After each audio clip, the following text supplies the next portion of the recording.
10, 9, ignition sequence start. All engines are running. Liftoff and the clock is started. Roger, the clock is operating. We're underway. It's one small step for man, one giant leap for mankind. And get ready to sync your watches. It's time now for Kerbalcast, episode 26, Rockets and Other Useless Machines. The Apollo missions were fake to bankrupt the Soviet Union. I'm your LMP, that's Lunar Module Pilot Biff Aldrin. And with us, our CMP, Command Module Pilot, Nostromo. Coming up in today's program, we'll talk about our progress in the game, Moho, Gilly, and Elu. And a hole in the ground. And a hole in the ground. Dark Mushroom blows our minds with patched conics in the latest Dark Matters. Your letters and the latest Kerbal news in the mission briefing. And this week, a special guest, Wanderfound, with space planes. This week's Shea Challenge has you building and destroying. And we'll wrap things up with After the Credits. It's going to be a spoilerific conversation about Interstellar. And this is going to be absolutely fresh because we've both seen the movie and neither one of us have said a word to the other about what we thought. So you're going to be learning it at the same time I am. Yeah, I watched it right before I got here. Yeah, you saw it just, a couple hours ago? An hour or two ago.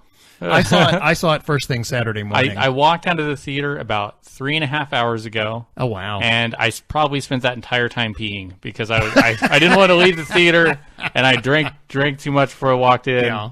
So. Well, this is not a spoiler. It is a bladder buster of a movie. 'Cause it's 2 hours and 40 minutes? Yeah, 2 hours, 40 minutes. Yeah. As a matter of fact, I made a point of I didn't have any coffee. I had very little to drink. It's like, I had just a tiny bit of breakfast. See, I dressed up and I wore an astronaut uniform, costume that I could go to the bathroom in. It's weird. It didn't say it that I could on the package, but I was like, it's got to be real, so I did. I should have done that because I dressed up like Anne Hathaway and I got some really weird looks. Oh, yeah. So I should have gone into that. Should have left the cat suit at home. Well, you want to get into oh, stop. It's like the radio shows that have the keyboards, it's the sound effect. Oh, yeah, we should have that. It's like push a button and go, Well, do you want to talk progress? Yeah. Okay. Well, I will tell you, I have had a very productive week. Yeah, well, forget your week. Yeah, forget my week. Might have sucked. Well, do you remember I told you I was not 100% sure that I had been to Moho? I was pretty sure that I'd been around it, that I'd gone around it. But you hadn't been on it. Well, I was not 100% positive that I'd even orbited it. Okay. Yeah. So just to make absolutely sure that I had that crossed off, I sent an unmanned probe to Moho. And anyone who's been following the Twitter feed knows that because I tweeted out pictures. And I actually got some funny tweets back because you know how we've always joked that Moho sounds like a chocolatey drink? Yeah. Like Yahoo. Yoo-hoo. Yoo-hoo. I'm thinking of the website now, aren't I? Yeah. I've always joked that Moho sounds like a chocolate drink. Mm-hmm. Well, anyway, I landed my unmanned probe, took a picture, and then tweeted that out, and I said, probe confirms Moho is not a frothy, chocolatey drink. And a lot of people responded by saying, oh no, another lie that we've been told, another myth that's been destroyed. And we never returned. Never returned. Found out the moon wasn't made of cheese. Never went back. First, the moon wasn't made out of cheese. Now Moho isn't a frothy, chocolatey What drink. is left? Yeah, what is left? Are you going to tell me Minmus isn't made out of sherbet? How did you know? Who told you? What? I didn't believe the lies. And Kerbal Claus isn't real. Okay, now you're just making stuff up. He doesn't come down the VAB and bring you presents. But anyway, okay, so I went to Moho because I wanted to make sure I had that crossed off. Yeah. And so there's only one planet left, Elu. Which that's something I'm going to talk about because I have a question for the listeners. Okay, so since we started... Hang on. I got one more thing, okay? I've been to Moho. I am currently approaching Elu, okay? And I did a manned mission, and I landed on a planet. And you know what planet it was? Oh, man! You've landed on this thing. Just stop it. She's always bringing trouble. Her hair is like a bubble. Knock, knock. Who's there is Gilly. Gilly. You know, whenever I saw you reach for that space bar, You knew that's what I was going to do? I just had a feeling I wasn't going to enjoy anything that was on it. No. Yeah, what I wanted to do, instead of going straight for ELU, what I wanted to do was I wanted to unlock the nuclear engines, the rocket motors. Oh, you didn't have those? Had not unlocked them. Remember, I have restarted. Yeah. Remember, I'm playing through science again. Yeah. So in order to get enough science, I sent a manned mission to Gilly. No, stop it. Okay. I sent a manned mission to Gilly, landed, Gilly has it has no atmosphere and extremely low gravity. That's the one where you had to RCS down just to stay parked. Yeah. I was actually, and that's what I did was I came to a complete stop. And I don't remember how high off the surface I was, but I came to a complete stop, and I was just kind of hanging there. And so I had to RCS down to get enough speed to actually land. And so I finally touched down. And you know how I've always said that about 5 meters a second is what I always shoot for? Huh? I would have to speed up to get to 5 meters a second. Left on its own, it was going down at like 1 meter per second. Just gotta be patient. Yeah, I mean, seriously, I really, truly could have done sandwich time. I could have gone like in the other room and had a sandwich and watched a show and come back and go, well, I haven't landed yet. We're getting there. But I did touch down. I ran all my science experiments, and then I wanted to EVA. So I clicked the EVA button. Jeb steps out of the capsule and immediately floats away. That's how low the gravity. And what he does is he floats off. And he does this very, very slow little arc, and he hits the ground and then just starts sliding, okay? And he's like laying on his side, and he's just sliding and sliding. And I'm sitting there, and I'm watching the lander just get smaller and smaller in the distance. And I'm, and the whole time I'm hitting the space bar trying to get him to jump. I'm hitting the WASD keys trying to get him to stand up. Nope, he just keeps sliding. And he slides and he slides, and I'm thinking, oh my God, he's going to go like right off the side of this thing. He finally slowed down enough to where I was able to stand him up. Yeah. And I took a step, and it's like he floats up in the air. So I had to engage the jetpack and fly back to the lander. And when I got to the lander, same thing. I had to RCS down just to get to it. Man. But anyway, it was interesting to watch him because, I kept thinking, is he ever going to stop sliding? Yeah. I thought, surely there's got to be some ground friction or something that's going to slow him down. But no, I honestly kept looking behind him because I kept thinking to myself, I'm going to hit some little bump and it's going to knock me up and out. And I'm going to be like up in orbit, with an RCS pack trying to get back down. But anyway, so that was my experience on Gilly. Last thing, I told you I've never been to ELU. I created a maneuver node, went to ELU. I am in the process now of approaching ELU. And this is the question I have for the listenership. I have reloaded this several times. Stop. You're laughing. I just thought your question was going to be, who's the best? Who's the best? Biff's the best. Answer done. No, you're the best. Aw. They like you better than me. You're like their little brother. I'm just hard to get. Yeah. Inaccessible. Yeah, right.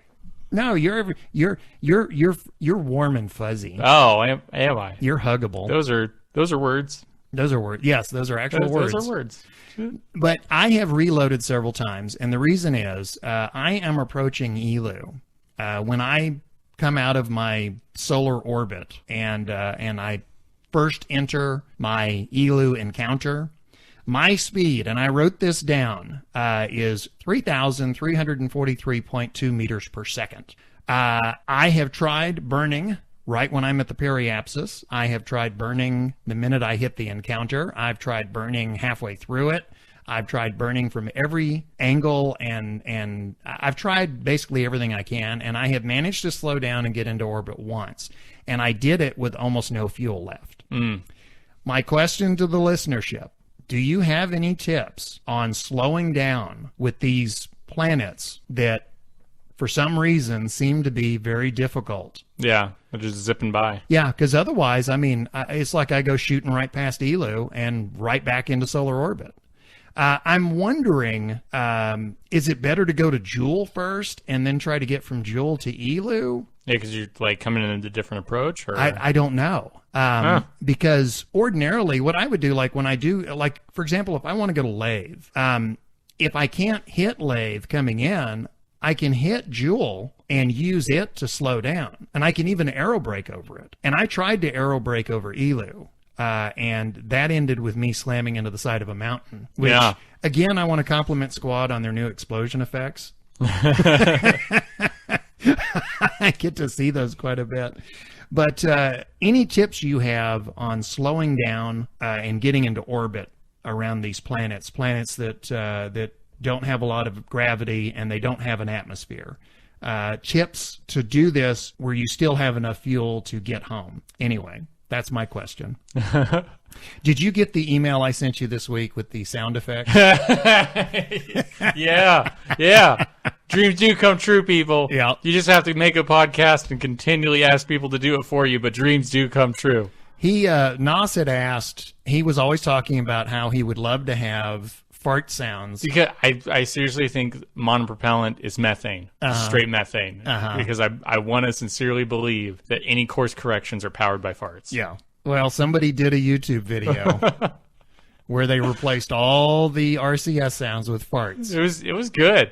I saw that and I thought, Nos just went to heaven.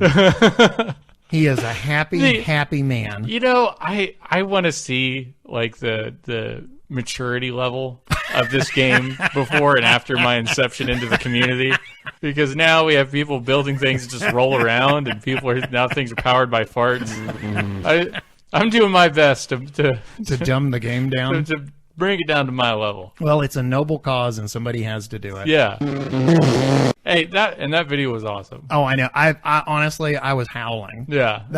Because somebody sent us the link. Yeah. And they said, Nos will enjoy this, or you guys should check this out, or something. And so I clicked on the link, having no idea what I was clicking on. Yeah, you just see this capsule, and you see like a ship, you know, and then just.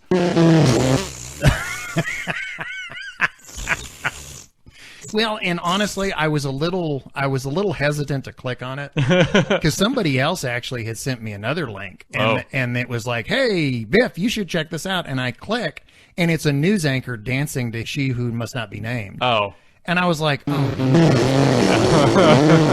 you snuck that in." You have your own personal Rickroll, is what you have. Yeah, I guess so. Like that's just for you. What does that mean? Rickroll? Rickroll. Oh, well, here. I have no concept. Let me show you. Let me show. Oh, no. It's something like that where you get somebody to believe they're clicking on something. Oh, okay. And they click, and they would get a video of Rick Astley. The video for Never Gonna Give You Up. Never Gonna Give You Up. Yeah, you Rickrolled somebody when you. Okay.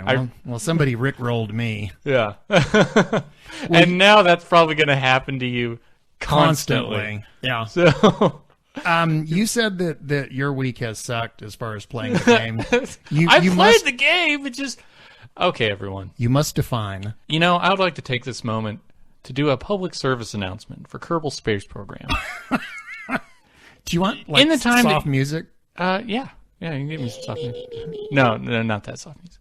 So whenever you're playing, you may think that you have a very good handle of things. You've been playing for a while. But I just want to tell you that no matter what level you get at, no one should build a rocket ship while drunk. You may think this is a good idea, but I will tell you, you'll forget important parts. And some things may just not make it past the first, couple hundred meters of the atmosphere. I will say that's one thing that this game has done. This is not something that is easy to play when you've had a few. So this game has actually encouraged me not. Don't drink in VAB. Don't drink in Kerbal. Friends don't let friends don't let friends. Kerbal drunk. Kerbal drunk. Maybe Kerbal period, but especially Kerbal. Well, so if you drink enough, you'll be just as green as a Kerbal. 30 minutes of my game time was, I'm going to build a ship and put it into space because I've had one too many. I had a long day at work. And you took it out on the game. And I took it out of the game. So that's 30. I think that takes away 30 minutes of my time. I had to revert the whole thing. It was awful. What did you forget? Everything. The thing was just built awful. So you can't put your probe core on the side of the ship because that really messes with your steering. Oh, I thought it was gonna build I was like, I'm gonna make like a Star Destroyer. Have you put one on there upside down yet? No. I did do sideways though. I tried to build one where I put the lander. I literally put it upside down, facing the ground. Yeah. And the idea was that there was like a big rocket built kind of around it that would take it up into orbit, and then I could like detach and go around and hook onto the typical Rube Goldberg kind of stuff. There was right? probably an easy way to do that, and you said no. Yeah. And so I get to the launch pad, and clue number one that things weren't going well was that my nav ball was upside down. Yeah, it was upside down. Yeah, when it's orange, when it's orange up, you're like, oh, well. Yeah. And I launched, and of course, the SAS immediately went, "Whoa, we're upside down." Yeah. See, mine was sideways. It was like half orange, half blue at launch. I was stationary, and I was like, and I was sitting there, and I was like, well, that's probably not going to be good, because I built a spaceship and then just put a girder. This is a public service announcement. It is. You're encouraging people not to drink. I built a spaceship, put a girder on the side of it, and then put the probe core on sideways on that. Oh, another thing that will cause you all kinds of grief: don't rotate. Like if your first part is the capsule, don't rotate it. No. Because if you do that, then everything's just done. Yeah. It is done. Well, because everything, if you rotate it, then everything is off, 45 or 90 degrees. Yeah, because I started with that little octagonal probe core, or maybe it was hexagonal, I don't remember. See, now you're having blackouts. Yeah, I know. And another reason not to drink. That thing's tiny. It's not the size of other things. It's just small. And so I tried to put it on the top, and was like, you know what? I don't need this thing except to steer. So I can't wait to use that soundbite in a completely different context. That thing's tiny. It's not the size of other things. It's just small.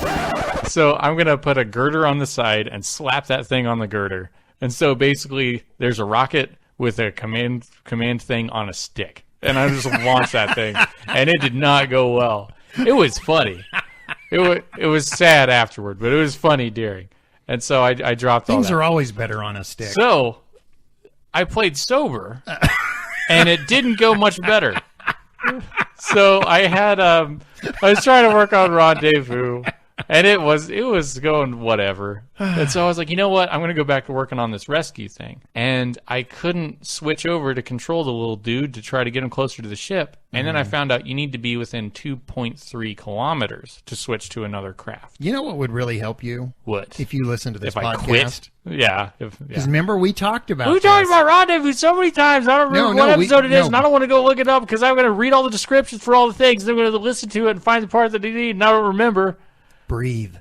We talked about taking control of the guy several episodes. Yeah. I don't remember which episode it was, but I remember we talked about that. Yeah, I remember it now. I just looked it up, and you got to be within 2.3K. Yeah. To can take control of him, and I did, and I did my first ever spacewalk because I had to change seats. I had to change seats in the thing because I wanted to get him in the command pod just because it's easier.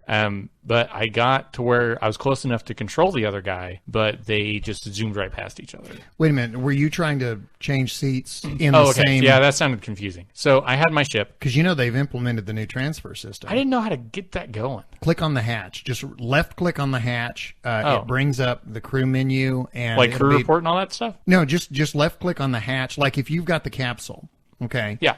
Left click on the hatch, a little menu will come up. It'll say like Jeb, and then next to it will be a button that says transfer.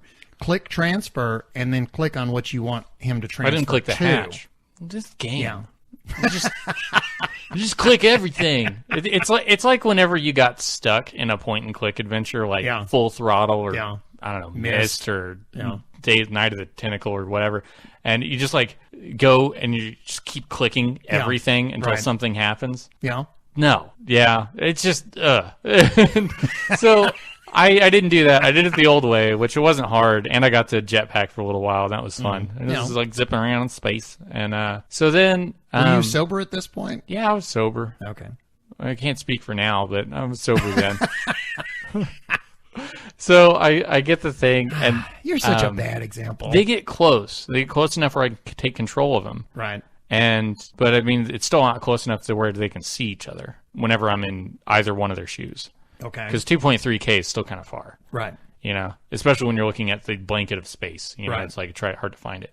So the lint-covered black blanket that is space, and so I'm looking around and I'm trying to get him jetpack over to it, Right. and bring the ship closer, and they zoom right past each other because my orbits went to intersecting. Okay. So that didn't work out.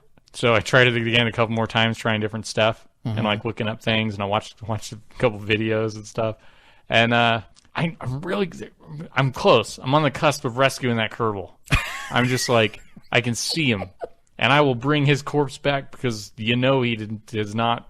It's taken so long. He's no longer living. Okay. I just had $1 million idea. Yeah. And this is but it's you that owes me the $1 million. Oh. Okay. What? You need to create your own YouTube channel and upload video of this. Yeah. And you need to put yakety sax under it. Okay. And just like speed it up. After all the money it makes me, you could have $1 million. Okay. That's at least a $3 million YouTube channel right there. I would think so. The yakety sax nos mess up hour. I've got that semi stuck in my head because November 5th was last week, and every November 5th I have to watch V for Oh, Vendetta. yeah. Remember Okay. they've got I the was like, scene where what that's does in that there. have to Where's do he with going anything? with Yeah, this? okay. Yeah. No, I remember that now. I love that movie. Such a, even if that song had never been around Benny Hill, Yeah. just that song sounds like something where people would run around and do stupid things. Like, kudos to the guy who wrote Yakety Sax. Yeah. You made the epitome of the song to do dumb things too. I'm telling you, man, $1 million. Yeah. I want to think that the guy that made it was like thinking he was writing this big moving piece or something. Right. He's like, no, it's Yakety Sax. This is it, hon. This is the one I'll be remembered for. My opus. Yeah. Yakety Sax. This is my Plan 9 from outer space. Yeah. Oh. So, those are my main things. So did you ever rescue the guy? No. Oh, okay. I keep passing him. I keep like the orbit. I'm so close, and like the most minor adjustment does not take me very much closer to him, and so it's on this like hair. Yeah. Hair. Oh God, it's hair. It's hairy. Isn't it? You and I. This is rare. You and I are both at a midpoint right now. I am trying to slow down enough to get into orbit around Elu. You're trying to rescue a guy in orbit. I mean, and you and I have both stopped at a point where we haven't finished what we're trying to do. That's like every progress. Because remember, like, okay, so when we last left my progress, I have some guy about to crash into the moon, but we'll get to that next week.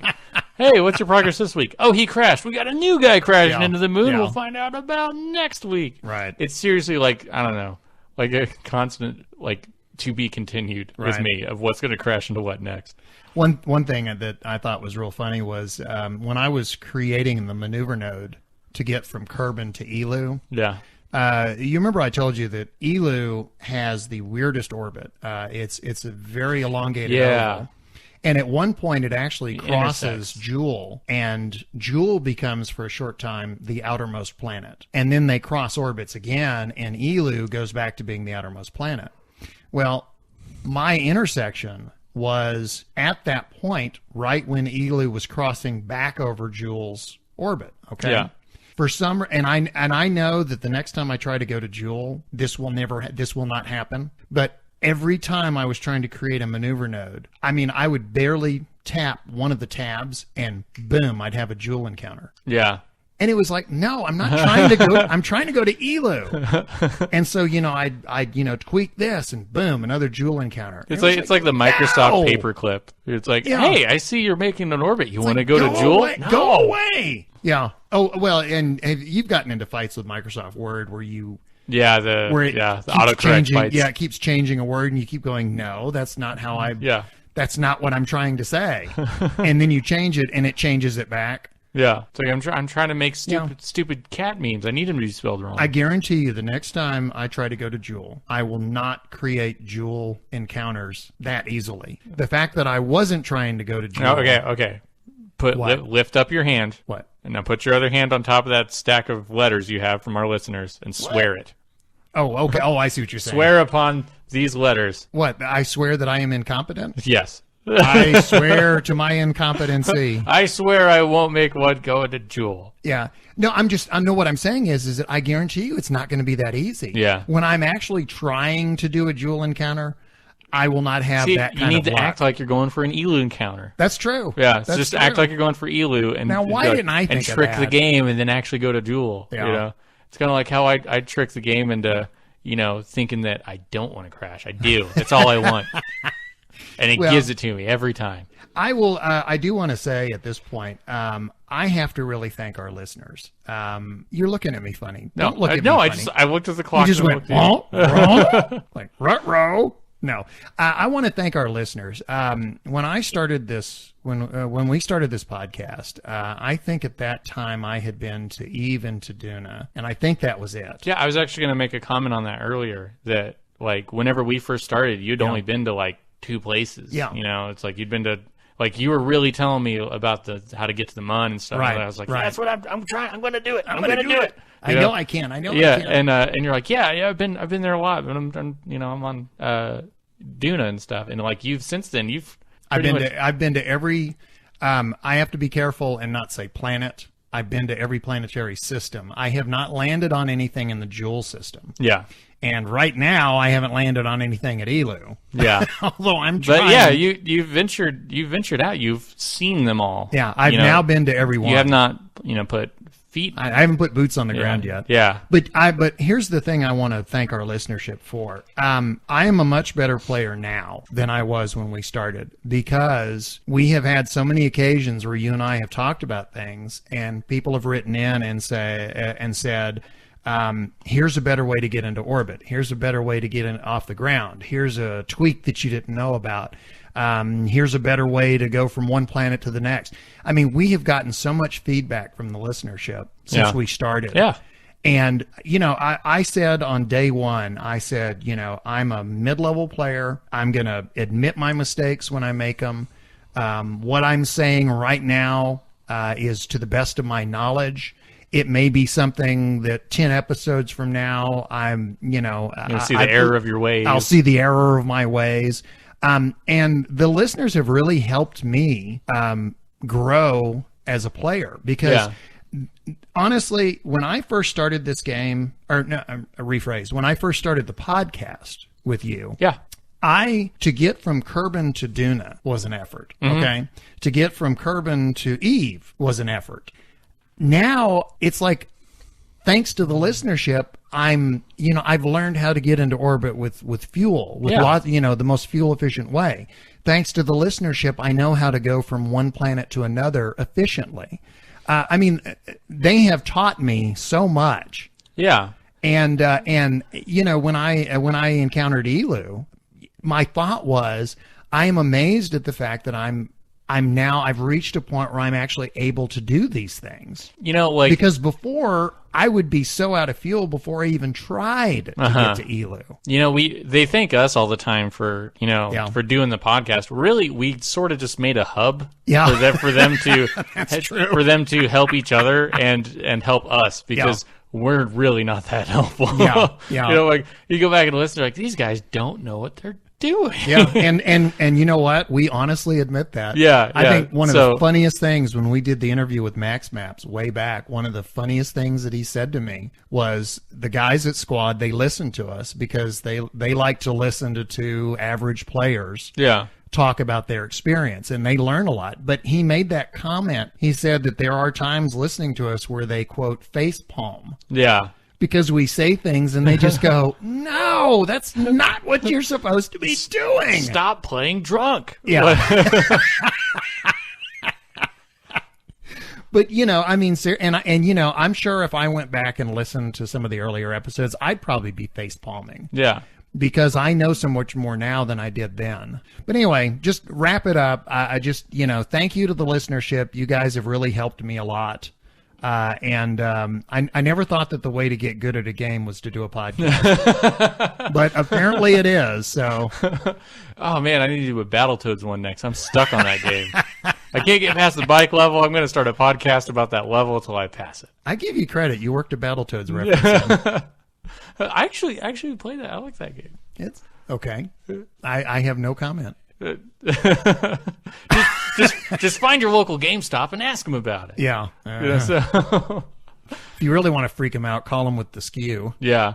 So I knew someone who knew the skew. Yeah. So that's pretty good. So you want to move on? Yeah, let's move on. Okay. Well, it's time now for this week's Dark Matters. And Dark Mushroom has promised that this will blow our minds. So prepare to have your minds blown. After switching jobs, switching shifts, switching platforms, and switching pans comes a monumental episode 10 of Dark Mushroom's Dark Matters. Last episode, we discussed the key concepts behind what makes Gravity Assist work. Now let's talk about how to get Gravity Assist to work for us. There's a couple of mods that I briefly want to mention that will help you immensely with getting the very most out of your time in propelling. I know, some Kerbalers swear by the unmodded experience, and I promise all maneuvers here are possible, if difficult, in the stock game. Try to remember back to DK's Precise Node and Kerbal Alarm Clock Modders Minute. Precise Node will allow you to easily make fractional maneuver node adjustments to get you tucked in right next to a planet without making too many adjustment burns along the way, and Kerbal Alarm Clock helps ensure that you don't miss any nodes, encounters, SOI changes, or planetary alignments you need to make your mission a success.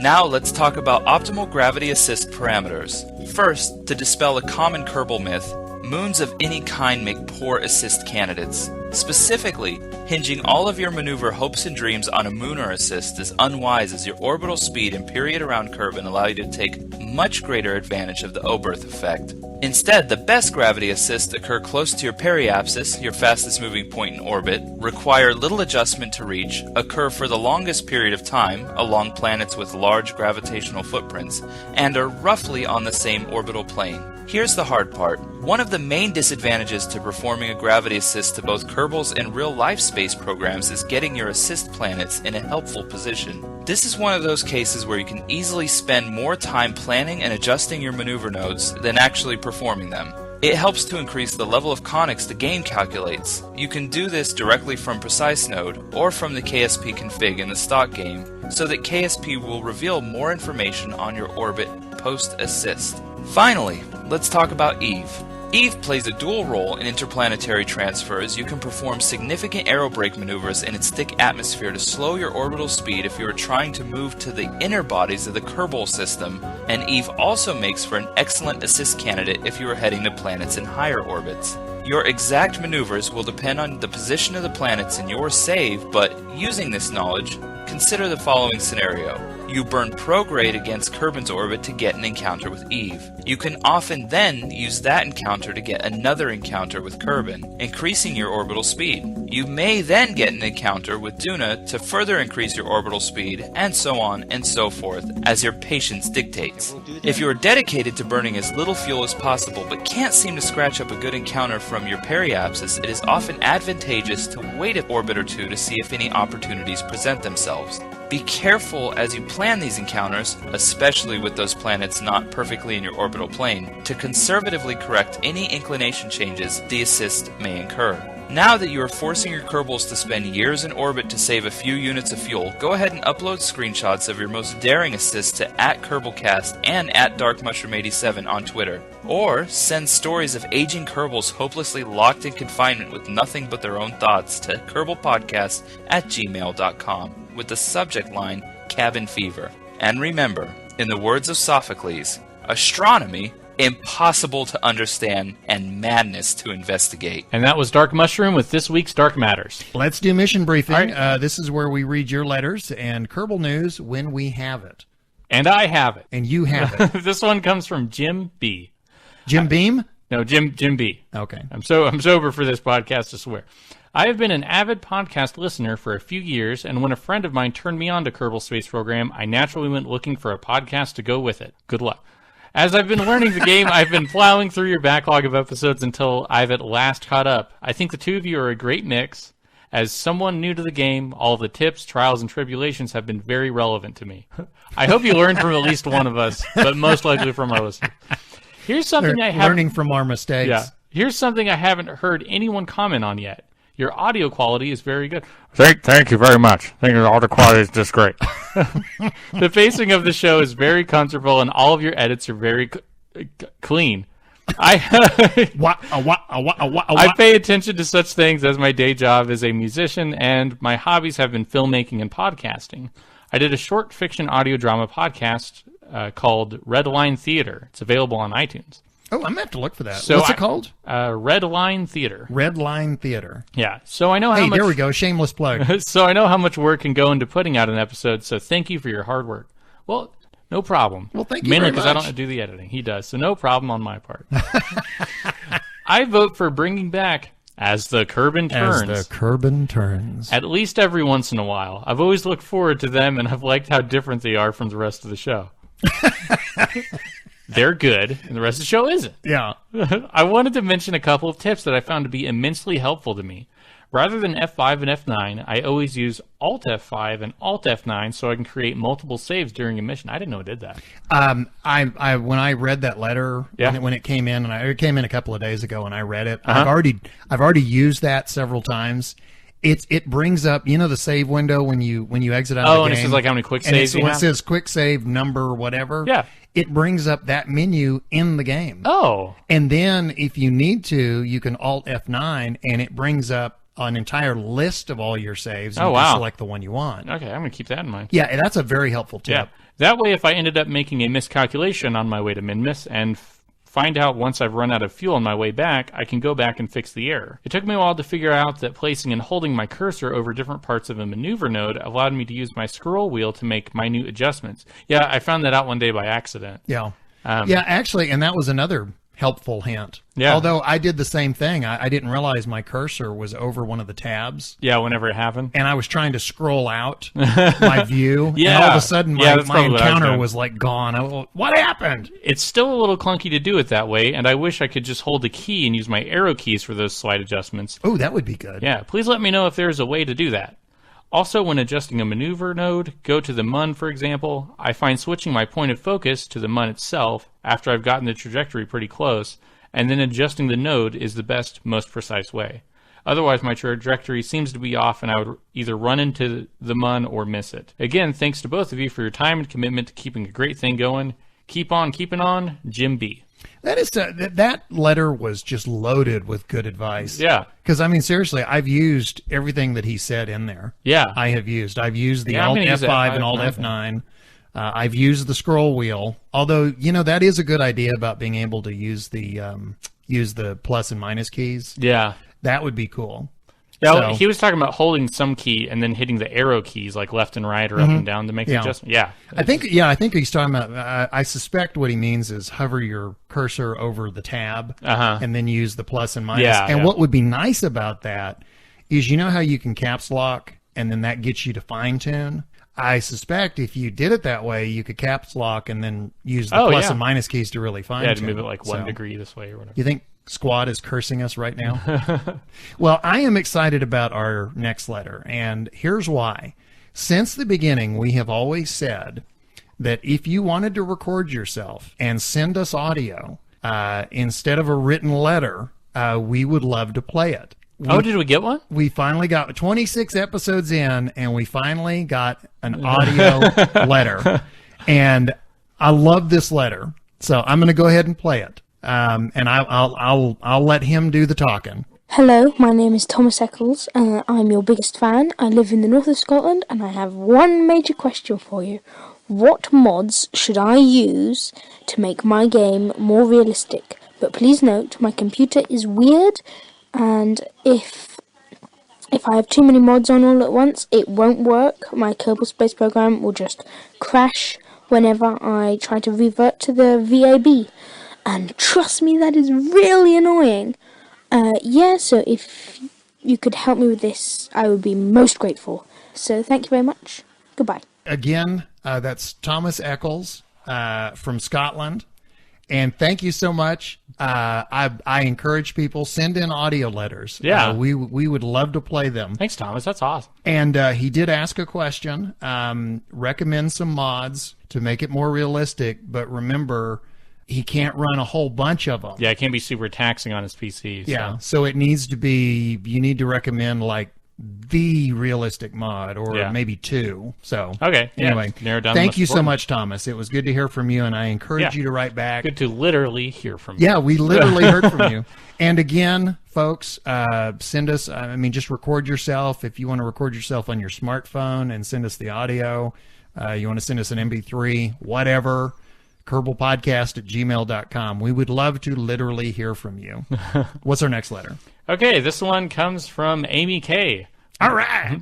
A quick education for you. 0.02 is 2, pronounced 2p, would stand for 2 pence. A quid is to pounds what a buck is to dollars in the U.S. Just common slang for pounds. Hope that was educational, Amy K. Yeah, you remember the question. Yeah, we weren't sure exactly if it was 2 pence or or whatever the 2 cents over in yeah. Europe is. And we're about to get like a currency smackdown in the next few letters. They're all going to be like... Just for reference, in case you haven't heard the last episode, what Amazon we're talking converts the about money for me anyway. is it's the $, 0.02, and we were asking how do you say that, and it's 2 pence. What's funny is the first time you said it, like whenever we last recorded it, and I looked at you like you were crazy, is because you were saying the $, and I thought you meant like the $sign on the telephone. Oh, like the sign that like a hashtag. Yeah, like that's now used for hashtags or whatever. Right. So I was like $sign. I thought we were talking about currency. Mm-hmm. Amy is on Twitter as well. Yeah. And she said that, do you remember in the last episode, Homer to your mobile? Uh-huh. That's how YouTube closed captioned. Yeah, I met Jim Lovell. Yeah. Amy has suggested that fans of Kerbalcast should use Homer to your mobile as our secret handshake. If you say Homer to your mobile and the other person doesn't look at you like you're nuts, then it's a fellow Kerbalcast listener. Oh, okay. So anyway, that's our secret handshake from now on. Homer to your mobile. That's a worthy chance. A good chance we're taking. Looking like you're nuts. Just hey, I say that's the new word to your mother. Yeah. Homer to your mobile. Okay, so I have the next letter. This one comes from @F1 Safety Cat. It says, "Hi Biff and Nos and Biff, or even Niff and Boss." I never thought of that one. Okay, in regards to your latest podcast, which was great as usual, as a British listener, I can confirm that $0.02 is the equivalent to the U.S. or Canadian my 2 cents worth, and obviously my 2 pence worth. In addition, I don't think Nosh should burn his bridge when he comes to it, but should cross the bridge when he comes to it. Also, in response to DK's bit on fine print being incorporated into stock, I was curious as to what the original modder gets from their idea being implemented. Do they just get credit, a kickback, or payment, or is there a T&C clause for modders that states that Squad has the right to claim ownership on modules written to work on their game? You might not be allowed to answer that, but with Fine Print and Spaceplane Plus being incorporated, I can see either Caffeine or Carbonite coming soon. There's a lot of work in these mods, and I can't see Squad just saying, "Yeah, thanks for that work, bud. See ya.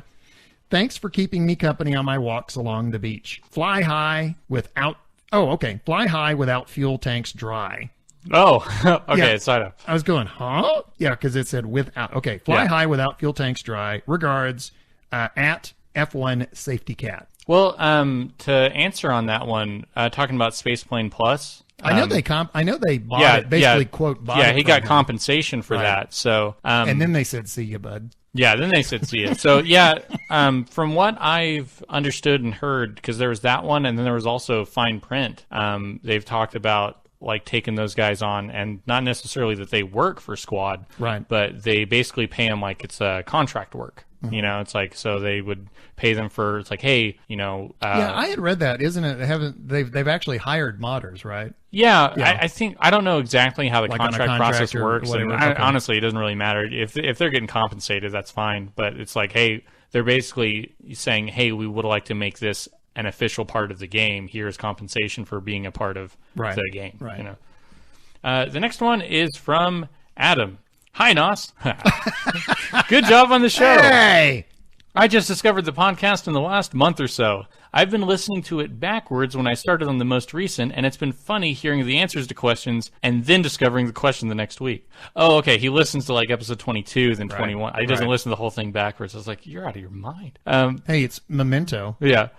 I like the After Dark name. I used to be in a TF2 community that held Control Point After Dark, where people would drink fun pops and shoot each other. Is that Team Fortress 2? Yeah. Okay, yeah. TFT? TF2? Yeah, TF2. Okay.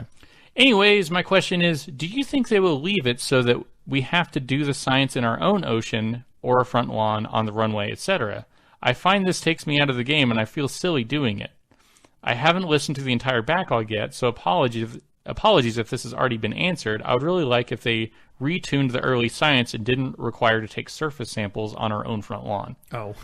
Thanks, Adam. May trouble never enter your sphere of influence. Well, Adam, you have to understand, that is in there for a reason. That's a test. The Kerbals that cannot get that part right, they're out. Oh. If you can't figure out how to go get a sample from the front lawn, yeah, they won't let you do the harder stuff. It's like so it's in there to winnow out the to weed out the weak. It was, I don't know, finding the very first sample. Mm-hmm. You know, like you have your guy get out, like, hey, what's EVA do? And all of a sudden you fall out on the runway and you're like, slap. And you're like, oh, well, I guess I'll walk around. And you right click and oh, surface sample. Or like on Gilly where you just slide forever. Yeah. I think those are always, like that first surface sample kind of teaches you, okay, I need to right click everywhere I walk. Right. You know? There are some where like how the runway has a different one from the launch pad, which is a different one from like the flagpole and near the porta potty and all that kind of stuff. It's like they're all so different. It's like there's almost too many in a congested space. Right. But for the most part, it feels sort of necessary to at least have something that's just so close that you could accidentally run into it. Easy money. Yeah. You know, we actually, we kind of, have you noticed we back into inside jokes? We have backed into one. I made the comment about, because we always say Biff and Nos, and I started saying, we should start, I mean, I shouldn't always be first. We should, Nos and Biff and Nos, whatever. So we have the letter that you just read where they just said Nos and not Biff. Yeah. Next letter, Dear Nos and Biff. Hey. So we have, this is our latest inside joke. Like the two inside jokes on a typical letter is how they say hello to us and how they say goodbye. Yeah, the sign off. That's gotten to be a big one. Dear Nos and Biff, it's Peekaboo again. I've had quite a few things I wanted to write following last week's episode, but real life is, well, awful. Real life is awful. Play video games. How did you know? Well, let's just say I'd love to play KSP for a living. I would too. Just wanted to touch. You know what though? It wouldn't be fun. I'd be fired. I would have been fired by now. Because one, I would have shown up late, and two, you would have shown up drunk. I would have shown up drunk. I am not a good employee. I'm not. You know, as much as I enjoy playing Kerbal, if it was my job, it'd probably like. What would I complain about? If I gotta have a job to complain about. I gotta go do this. What? Go to ELU again? I want to go back to collating papers. I want to flip copies. I want to join a union. Just wanted to. I've lost my place. I have totally lost my place. Don't ruin a perfectly good letter. Yeah, that's what. Okay. I'm not going to say what I was thinking. Okay, here we go. It says, real life, well, let's just say I'd love to play KSP for a living. Just wanted to touch on the space planes issue Nos brought up. And I encourage you to stay tuned because we have a space plane segment coming up. KSP atmospheric model is not realistic.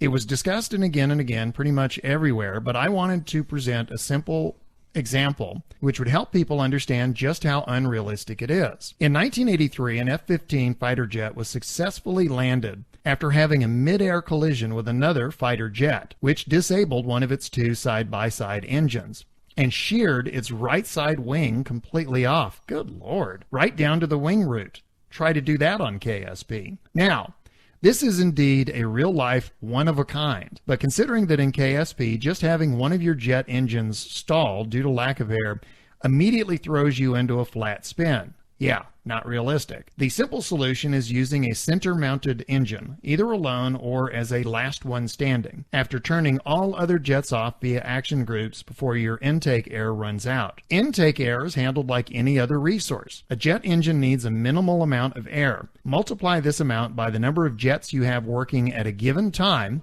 and you get the minimum air requirement.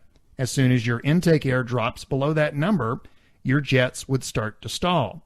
And their asynchronous stalling is intentional to make things fun. Smiley face.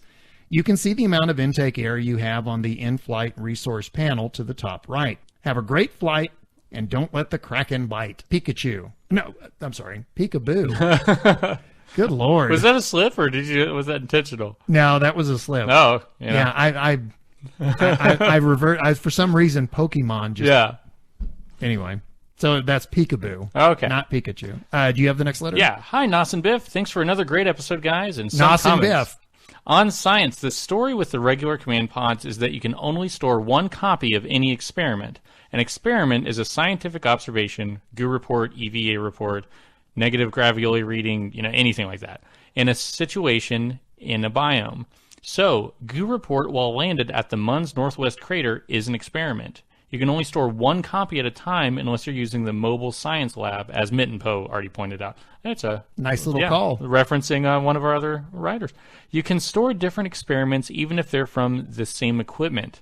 So you could store the landed GU report and a GU report from space near the Mun, for example. Often the best way to get max science from a single mission is to transmit one copy of the experiment and then return a second copy. On getting captured, Dres needs a lot of fuel to get captured around compared there's an accidental space compared to Duna, Kerbin, or Jool, not because of its gravity but more because of its lack of atmosphere. To be captured, get in a closed orbit around any body, it's necessary to slow down enough to be below escape velocity. On bodies with atmospheres, aero braking can provide most of the impulse to bring velocity down. Dres doesn't have Atmo, so 100% of the impulse has to come from the ship's engines. This costs a lot of fuel, of course. In the current stock game, aero braking is very easy because you don't have to worry about atmospheric shock heating. If re-entry heating is implemented in stock, or if you use DRE, Joule suddenly gets a lot harder. On our key bindings question, I only change a couple of bindings. I switch fine controls from caps lock to P. The main reason being that I use a Japanese 106 key keyboard, so I need to hit Shift to activate caps lock, and that's probably not a good idea. I also assign slash to cut engines as well as X because I find my hand covers up X when I have my fingers on WASD. I can use my right hand to cut the engines if I put it on the slash key. On docking, to prevent the problem of accidentally throttling up when trying to translate in docking mode, try shutting down the main engines when you're within docking range, within 5 to 100 meters of your target, and only use RCS from there on. I've done that, and then after a while I get out of the habit. Oh, yeah. Have a great day, guys. May you always have fuel, power, and snacks. From Alex. Our next letter is from Run Phil Run, and apparently we need to go back to episode 25 from 32 minutes and 7 seconds to 32 minutes and 15 seconds. He says, quote, "That's what she said." Oh. I have no idea what... I'm not sure. I'll have to go back and check that. Oh, I have a feeling I'm going to go back to that, and then I'm going to wish I hadn't. Yeah. But anyway, Run Phil Run. Hey guys, a few random comments this week. Loved Dark Matters, and I loved the After Dark historic audio clips. I fully support having the entire podcast in that voice. In general, I like the casual atmosphere of this whole segment. I say we just do our news stories like that. If we ever have a news story in the mission briefing. This is Biff Barnes with... in the Spotlight Spotlight. Spotlighting sports. This is Spotlight Spotlight. This is Nos Brokaw with your list. This is Nos Brokaw. Okay. I like the casual atmosphere of the whole segment. He's talking about After Dark. Yeah. Or After Dark. Kerbal. After the credits. Yeah. Kerbal After Dark. Without you guys feeling like you have to finish the segment on time, it's great to hear relaxed conversation. I really like what you've done with After Dark. After hearing your discussions of sci-fi art right after the history segment, I'm interested to hear your thoughts about historic predictions of the future. For example, 2001: A Space Odyssey versus real-life 2001 technology. I was reading an old Isaac Asimov short story a couple of years back, and I was amused because they had, I think it was written in 1945, but the story was taking place in 1995, and it involved a mail run between the Earth and Venus. It was like postmen like in couriers, space. Yeah. And I just, I laughed at the idea that, he projected 50 years into the future that we would have apparently a mail service going from, and physical mail too. Yeah, that was, it was like, we were still carrying letters from the Earth. But yeah, it's funny. It's like with Star Trek, Khan. Remember Khan in, was it 95 where he was supposed to have led his eugenics revolution? Yeah. Yeah. Now, which I'm sure seemed a long ways away in 1968. In like tabletop RPGs like Dungeons and Dragons and stuff, there's one called Shadowrun where it's like there's like all this cyber tech and it's kind of like Blade Runner-esque, right? Right. And it's like this cyberpunk stuff, and it's like 2070 or something like that. And they just got these new things that you can hook on your ear, and you can access the internet, and you can exchange emails, and you can go like this thing was made in the 80s, and it's all the things that phone can do now. Yeah, and it's like it's 70 years. I'd have to double check, but you mentioned Blade Runner. Doesn't that take place in 2015? Maybe. I'd have to double check, but I think it's 2015. If you go to some places, there's enough neon to make you believe it. Yeah. Well, apparently it always rains in Los Angeles now. Yeah. Back to Run, Phil, Run. He says, congratulations on over 6 months of podcasting. Yeah, this week makes 6 months. Yeah, that's 6 months of podcast. So weird. I'm not sure how that. We're episode 26. I'm not sure, and we skipped a week. Yeah. So I'm not sure how that. Technically, this would be episode 27 if we hadn't skipped. So I'm not sure how that works out week wise. I had made the joke because he was defending She Who Must Not Be Named. And I had made the joke that he was trying to avoid being. he was getting a get out of the revolution free card. Yes. He didn't want to be hauled in front of a kangaroo court. Which, by the way, do you know what that means now? Yeah, I know what that means now. Okay. Dark Knight Rises. Yeah. That was a kangaroo court. Okay. So the Scarecrow's the judge in the kangaroo court. That's right. Yeah. And he does not have a kangaroo tail. No. Okay. Just death by exile. Yeah. Quote, I can neither confirm nor deny my efforts towards self-preservation in the event of the inevitable conquest and subsequent purges led by our one true leader. Hail the Dark Lord. Run, Phil, run. This message will now self-destruct. All right, we got a news story. It looks like we'll not only be getting a new Star Wars movie in 2015, we'll also be getting a new Star Wars video game. According to EA Games, Star Wars Battlefront 3 will be released sometime in the fall, close to the theatrical release date of Star Wars Episode 7. Which has a title now. This will be the first new Battlefront game in 10 years. Star Wars Battlefront 2 came out in 2005 to coincide with Episode 3, Revenge of the Sith. Did you hear that Episode 7 has a new title? What is that title? The Force Awakens. The Force Awakens. Just to show you what a complete nerd I am, when they announced that title, I immediately tweeted out that the first Star Wars movie in each trilogy has a 3-word title. The Phantom Menace, A New Hope, and now The Force Awakens. As long as they say, I've got a bad feeling about this, everything's good. If they hold to the pattern, the next 2 movies will each have 4-word subtitles.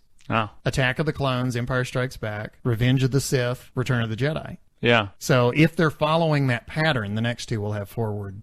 Oh, okay. Yes, this is why I never had dates growing up. It's me, right? Yep. Okay, this one comes from Skyzar. Hail, Skyzar! Hail, Skyzar! Hi, all. Having thoroughly enjoyed Kerbalcast 25, I have some notes. Firstly, the pound sign in the 2 is, of course, 2... Yeah, I'm tired of reading that. It is, of course, 2 pence, pronounced tuppence. In fact, modern speech has failed to keep up with inflation, and usually you'll just get a half penny's worth, pronounced hapeth. I think he's messing with you. He may be. Those aren't words. Yeah, maybe he sent me the link to She Who Must Not Be Named. And the way things are going, you should treasure it. You asked for tips that people have discovered after playing the game for a while. I have only just learned that you can use the Shift key and the VAB to rotate parts 5 degrees at a time. I just couldn't figure out how people were building some of the ships I was seeing on YouTube while mine were all at right angles. I didn't know that. Did you? No. No. We're learning. See, this is when I thanked the listenership earlier. Yeah. This is the stuff I'm learning. I seem to recall that in Kerbalcast 24, you promised some spaceplane building tips, and it's coming. Well, I've been trying to put together something that will fly, and if there is a way to attach control surfaces in such a way as they will work, I don't know what it is. I would be grateful to any of your legion of listeners who can help me with this. Thanks again for the great podcast. TTFN Skyzar. TTFN. I think. Oh! What? What is that? No, is that the one we have the acronym house for? I don't know. I don't know. TTFN. Talk to Fun Nos. Talk to Fun Talk Nos. to Fun Nos. You know what? Fun Nos has a letter for you. This one comes from Crater. Hey guys, thanks for another great episode. Point 25 was great as always. It's funny because we had 0.25 and. Oh yeah. Oh, that's true. For a second there, I saw a period and then 25, and I was like, oh yeah, 0.25. Yeah, that was cool. So episode 25 was great as always, though I may need therapy to get the leapfrog image out of my head. You and me both. Though I did get another letter read out, so that makes up for it. As a UK listener, I can confirm that 0.02 is 2 pence. The pounds are the bit before the decimal. The pence come after it like dollars and cents. Mm-hmm. Pounds and pence. Huppence, putzence. For fully fluppence. goofy, fuel hoses or linked landed ships can be found in the mod Kerbal Attachment System, usually known as KAS. It's a really cool mod that lets your little guys carry things around an EVA and stick them onto ships. So if you, say, forget that antenna or battery or whatever, you can ship up a spare part and install it.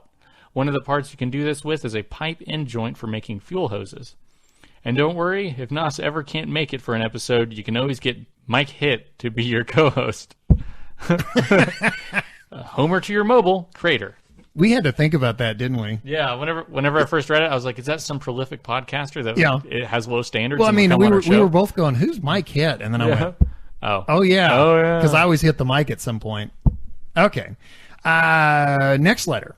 This comes from John, and he says, I recently found your podcast and love it so far. I started listening at episode 1, my apologies, and I am only at episode 8, so I'm sorry if this question has since been answered. Early on, there were a couple of references to attempting to land on the Mun, and how that was sidetracked by learning how to rendezvous because, to paraphrase, quote, you need to be able to rendezvous to land on the Mun. My question is, why is that? That concept is never explained or expanded upon. I guess I'm just not seeing at what point you need to rendezvous. Any more explanation would be great. Thanks, John. And I wrote him back, but I wanted to talk about this in the podcast as well. As I said, if you do what NASA calls direct ascent, which is you take the same craft from the launch pad on Kerbin to the landing on the Mun and then bring it all the way back to Kerbin, there's no need for rendezvous. Yeah. The thing is, though, that means a larger ship and more fuel. And larger ship, obviously, heavier. And in this game, weight and fuel obviously go hand in hand. Yeah, and now that, parts cost you money, it's probably best to use as few as possible or make sure they're all efficiently used. And fuel costs you money, too, because you get a value for the amount you have left that you bring back. If you do, NASA called it Lunar Orbital Rendezvous. I'm obviously calling it Mooner Orbital Rendezvous. But if you do that, you don't need as much fuel. You take a small lander with you. You basically have a smaller ship, less fuel. You get off the ground. You get into Mooner orbit. You take a small craft down to the surface, back up, rendezvous with the other ship, and then return to Kerbin. Again, you save fuel because that large ship is not deorbiting and landing. So the Mooner orbital rendezvous is what I was talking about when I said that you need to rendezvous. You don't literally have to rendezvous, but if you're looking to save weight and fuel, rendezvous is the way to go. And as I said in the letter, direct ascent becomes even more prohibitive when you travel to other planets in the solar system.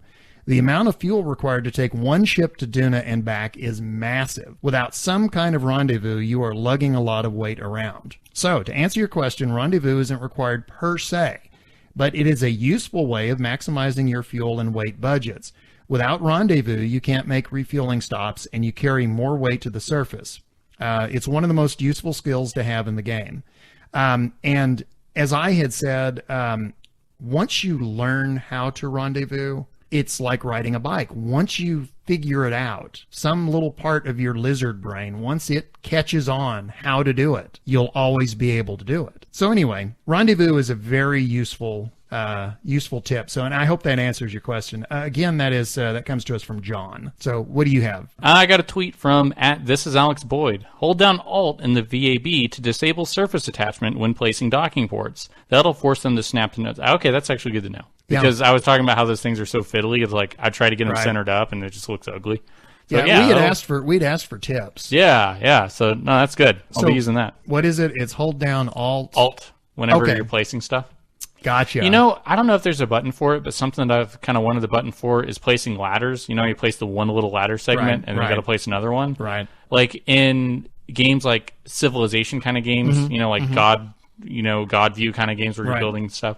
Like if you want to build a road, you click and you drag. Right. Like I wish there's a button where you can click and drag and it would place like a row of like a row of ladders. How much do you want to bet that we are going to get a letter from somebody telling us exactly how to do that? Yeah, or a letter from people saying, you know how awful that would be? Your ship would be ladders. Chutes and ladders. Yeah. There we go.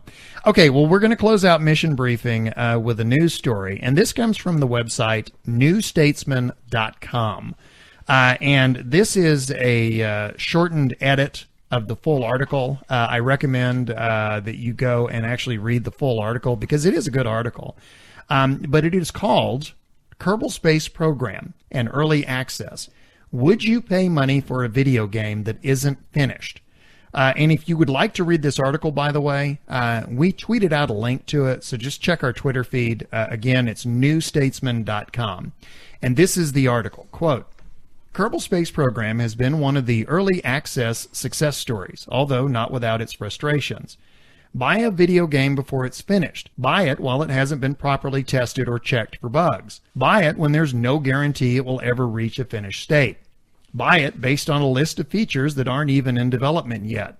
Buy it and run the risk that if it ever is finished, if it ever does deliver on the promised features list and actually work, that you'll be too burned out to actually play it anymore. Such is the premise of the early access game.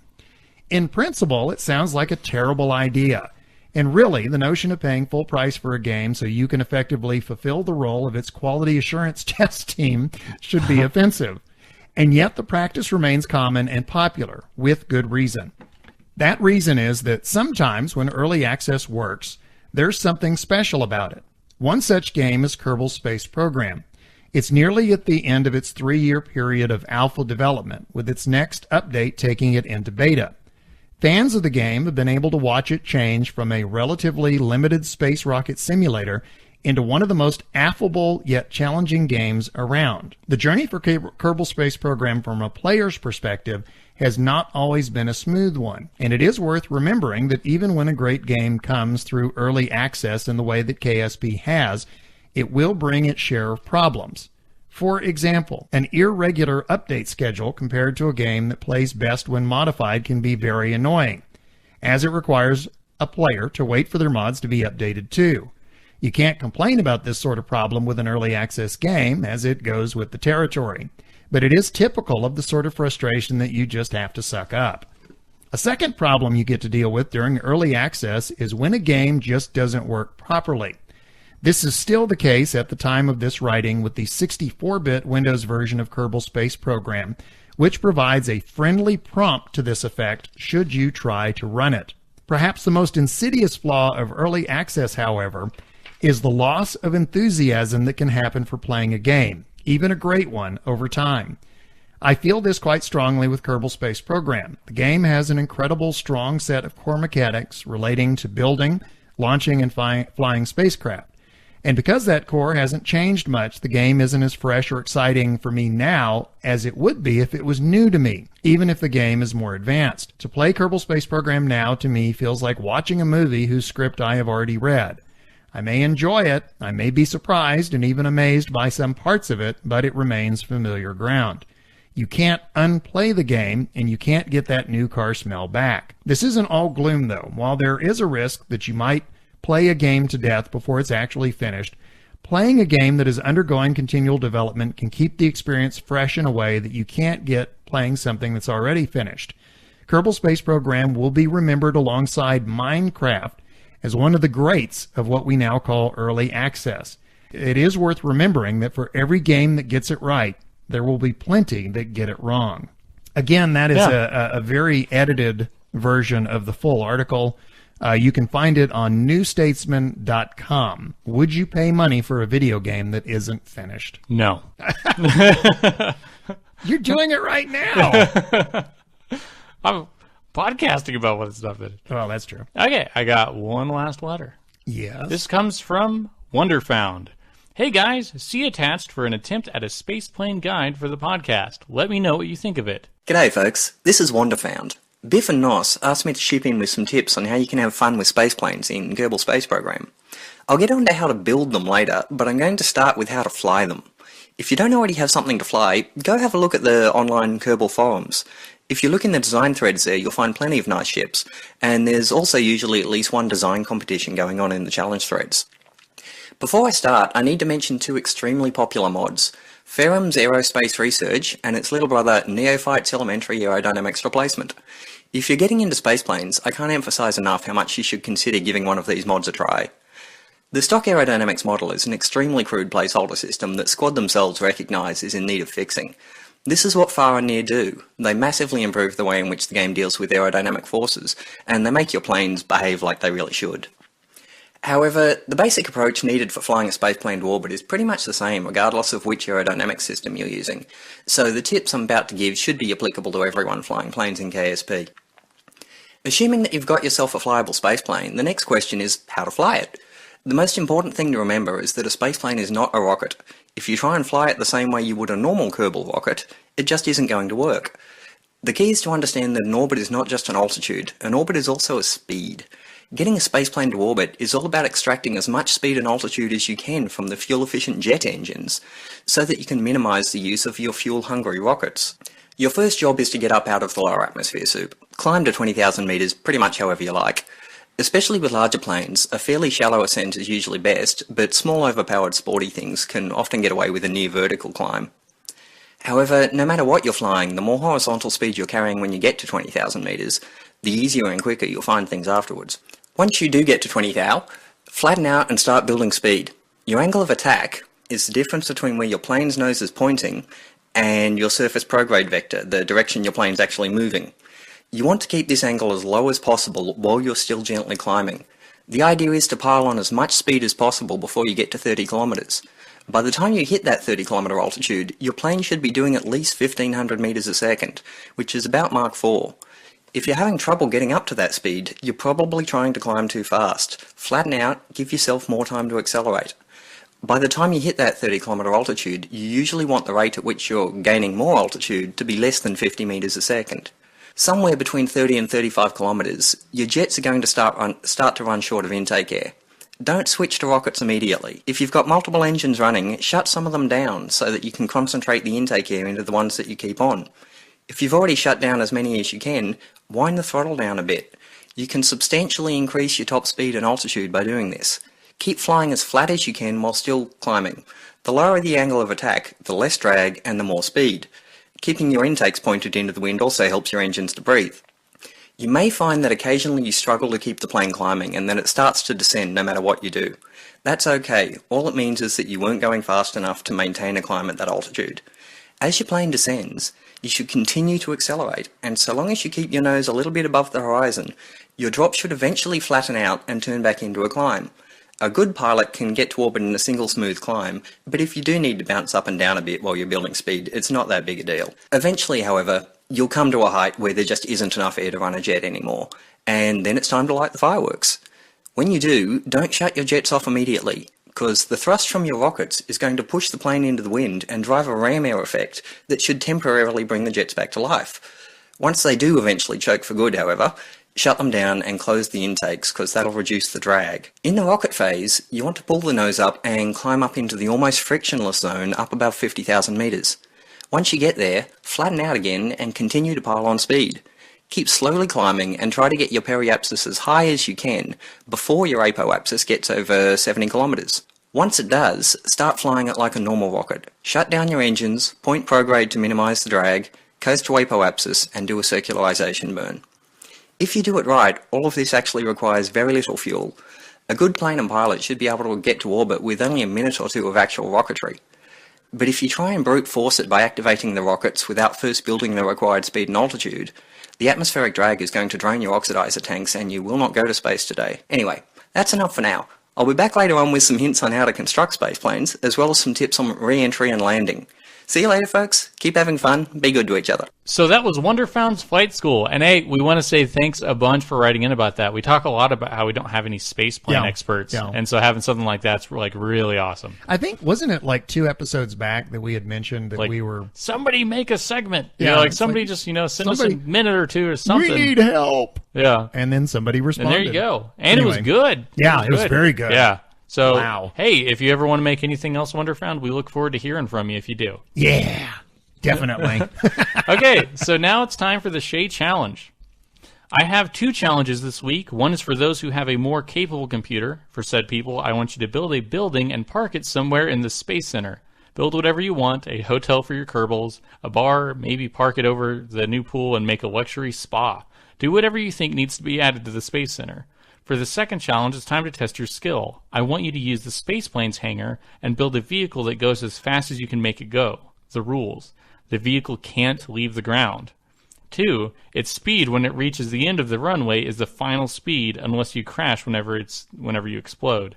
And 3, I don't think this needs saying, but in case, it must have vanilla KSP wheels. All hail the Kraken. So you're making a drag racer. Okay. Because you're essentially drag racing on the strip. Sounds like it. So no, that's gonna Okay, so tweet us that at Kerbalcast. You can also tag Shay. I would be. I would also say that make sure that you have good solid steering on that thing, because when you get going fast and you start to veer, that runway's not that wide, and it doesn't take much to go off to the side of it. Yeah. Now, building a building, do you? I guess you do that in the VAB. I have no idea. Okay. I guess maybe you just put the girders together and then maybe put some wings from the space planes on there and stuff to make walls. Like new wave housing? Yeah, and then I don't know how you airlift it there or something. I don't know. Maybe you put it on the back of your drag racer. Yeah, there you go. That'll get it going. Okay, so that ends the Shay Challenge, and that wraps it up for Kerbalcast episode 26, Rockets and Other Useless Machines. First off, we want to give some thanks to all of our listeners and our contributors, Shay Byram, Dark Mushroom, Wonderfound with the spaceplane segment we got today, and all of our regular contributors. Also, we do want to thank Squad, as usual. A great game. It is what I have instead of a life. but I'm enjoying it. I'm having a great time with this, and obviously we would not be doing the podcast if we didn't. And we wouldn't have such a great community if it weren't for that too. Absolutely. So you guys is great. Yeah. We want to thank the subreddit moderators at KSP and Kerbal Academy. And for Ascalon for posting episodes of the Kerbalcast to YouTube with closed captioning. So for those of us that have a hard time understanding anything we're saying, or if you can't hear us at all, then you can go there and you can actually see it in print. Technically that would be either one of us too. Yes. Because I'm not sure I always understand. Yeah, I don't understand half the things I say. If I...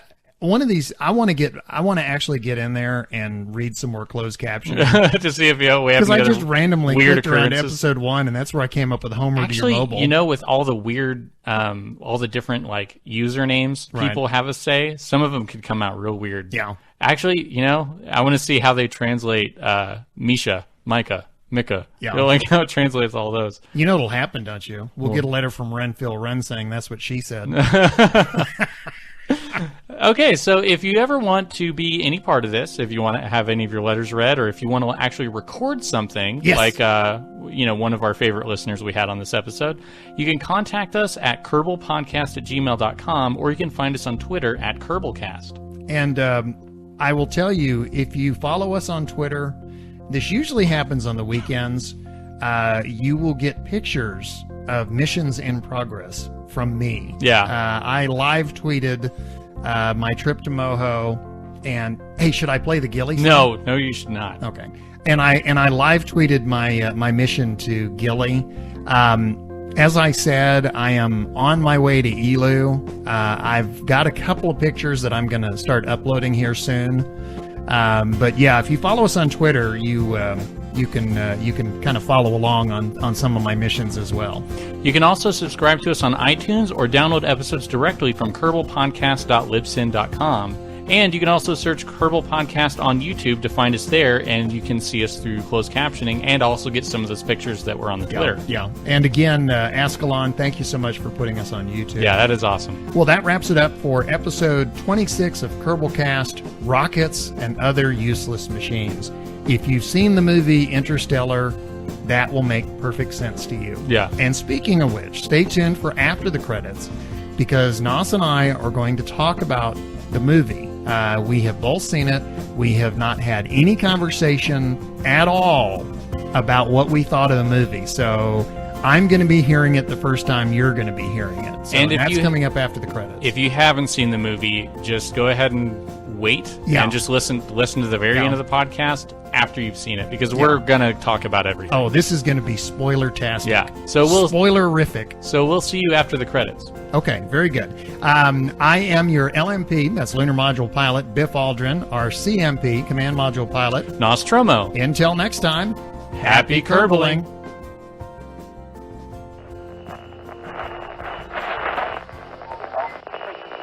Thanks for sticking around. It's time for After the Credits. And yes, it is, or as Nos likes to call it, Kerbal After Dark. Okay, I am dying to know. You saw Interstellar just a few hours ago. Yes. What's your opinion?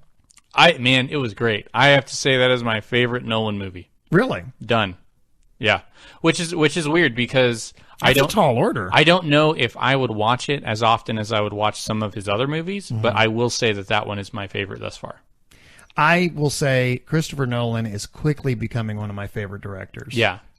Because I want you to think about something, all right? Uh-huh. Memento, Insomnia, Batman Begins, The Prestige, The Dark Knight, Inception, The Dark Knight Rises, Interstellar. That is an impressive roster. Yeah, that's a hell of a resume. That is any one of those films would be impressive for a director. Like if somebody just made one and done, you'd be like, man, I wish he'd make more stuff. Yeah. And he did, and it's good. And it's not like it's, on a decline. I told you that I was worried. This is the kind of thing I worry about. Yeah. I was worried after the Dark Knight, which was such a good movie. After Inception, which was such a good movie. Uh-huh. I was worried. I thought to myself, Christopher Nolan has yet to make a bad movie. Dear God, don't let it be the final Dark Knight, the final Batman in the trilogy. Yeah. I could just see it being Return of the Jedi, Batman fights Ewoks. Uh-huh. And no, Dark Knight Rises... He'd win, though. Was a great... Yeah, that's true. Dark Knight Rises, great film. Okay, well then now along comes, it's like he's done with his Batman trilogy. So now it's time to go off on an original story. Yeah. And this is what he comes up with. It's good. I will say now, my initial reaction when I was watching it, my first thought was, I thought the first act dragged. Okay? Until the movie ended. And then I saw how all the pieces came together. Yeah, okay, yeah. Now I don't think the first act drags at all. Any movie where time is an element, Yeah. and it's not just the passage of time, it's looking at time as anything, usually the first act is building a lot to be shown in the last one. So, like, whenever they started talking about time, I was like, okay. Yeah. Okay. Well, and I will say I was nervous when they finally blasted off and headed for the wormhole. Yeah. I thought to myself, okay, so the plot device that got everything moving was a supernatural force telling him all this stuff. Uh-huh. And I thought, if that holds true through the second and third act, that will be, even if the second and third act is great, that will always be a black mark on the movie because, a ghost told me. Yeah. I mean, that's about the laziest storytelling trick you can pull. Uh-huh. And I thought, if that's how they're going to get this story in motion, yeah, that will forever be a black mark on this movie. And then to find out what it really was in the third act, it was like, oh, perfect. Yeah. Perfect. I will say, this movie reminded very, very much of old science fiction novels. This, to me, was like something you would have read from Isaac Asimov or Ray Bradbury or Arthur C. Clarke. Yeah, classic sci-fi was really huge on like, hey, we're going to chew this concept to pieces. Right. And there's going to be some things that may not make sense, but those are all just like minute details. Forget about them. And we're going to go to different places, and we're going to have different problem sets. Yeah. And we're going to have different set pieces. Yeah, because each little set piece is going to have some little issue that is going to need to be resolved. Right. And then there's like an overlying concept and a whole bunch of little problems.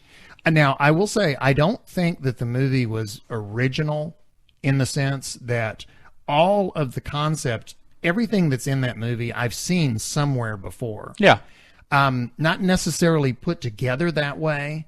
What he did with it is what's original. And I give him a lot of props for that. When that movie ended, I wanted to turn around and watch it again. Yeah. Which is the same experience I had with Inception. Same thing with The Prestige. The minute those movies end and all the pieces click into place, you want to go back and watch it again. And some of what I'm going to talk about now, I may revise my opinion once I've seen it a second time, because I have a feeling this movie needs to be seen more than once. You need to see it once just to see what happens. Then you need to see it a second time to pick up the nuances. Yeah. And I have a feeling this thing's got nuances out behind. So yeah, that's my thought. Okay. Now, I know you. You have picked up some color. You've got some theory about the color palette or something. It wasn't the color palette. There are a few things I want to commend. The first thing we're going to bring up, though, is the one thing that does get me a little bit about Nolan. Okay.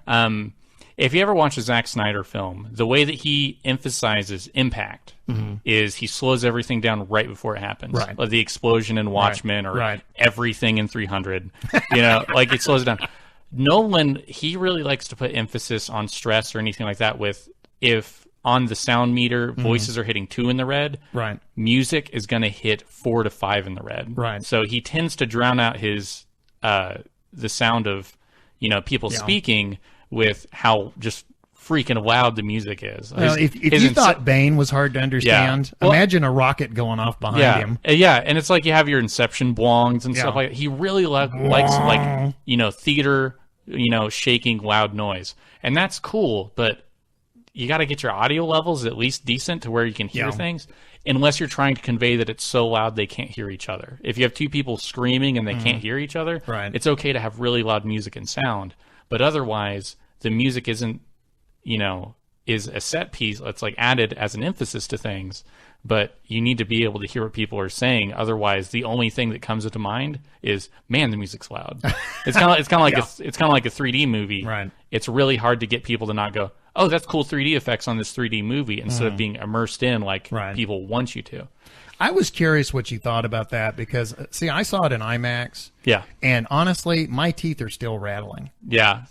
Anytime like the rockets launched or something like that, I mean, it was like the vibrations went through my bones. Yeah, it was like that. I didn't see it in IMAX, but I saw it in just a normal theater, and it was like some like bigger screen experience thing. Okay. But yeah, it was not a full IMAX or anything. But it had that thing to where every now and then, I went there with my girlfriend, and every now and then we'd sort of give each other a glance, like, "Did you catch that?" No. Yeah. Okay. Yeah. It's like, well, I understand the gist of what the person said, but the full extent of the writing was lost on me because I was just like, I think he's talking about this. The only downside to IMAX, and you get this on the home versions too, like the Blu-ray of Dark Knight does this as well. When it's IMAX, it looks great. Yeah.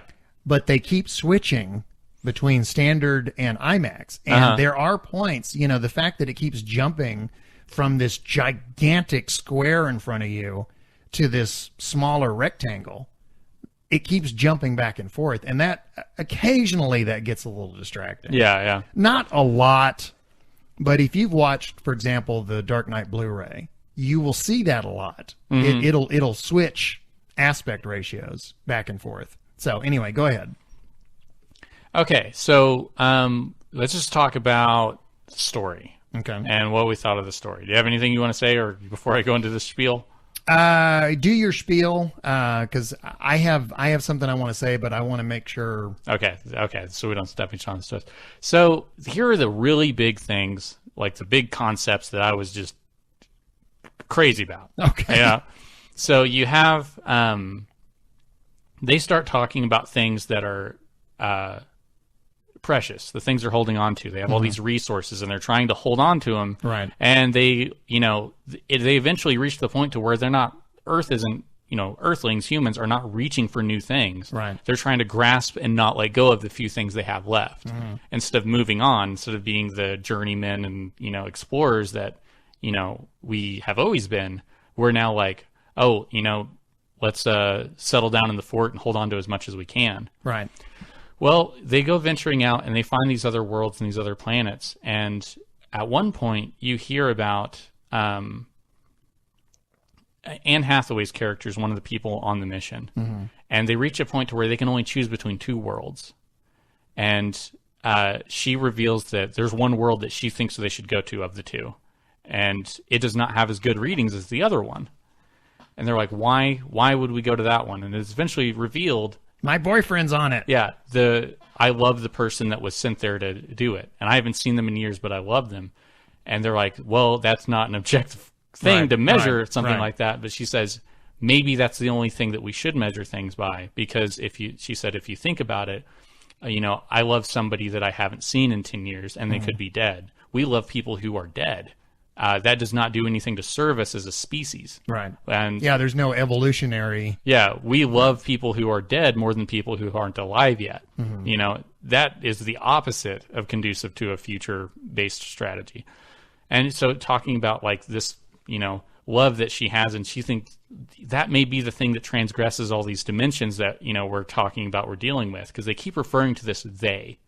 They showed us this, and they never, like, who's they? And then they instantly get distracted, or they're like, we don't know who they is. But they are giving us these opportunities to find things. And she's like, maybe that's the one thing that like goes beyond these three dimensions that we're stuck in.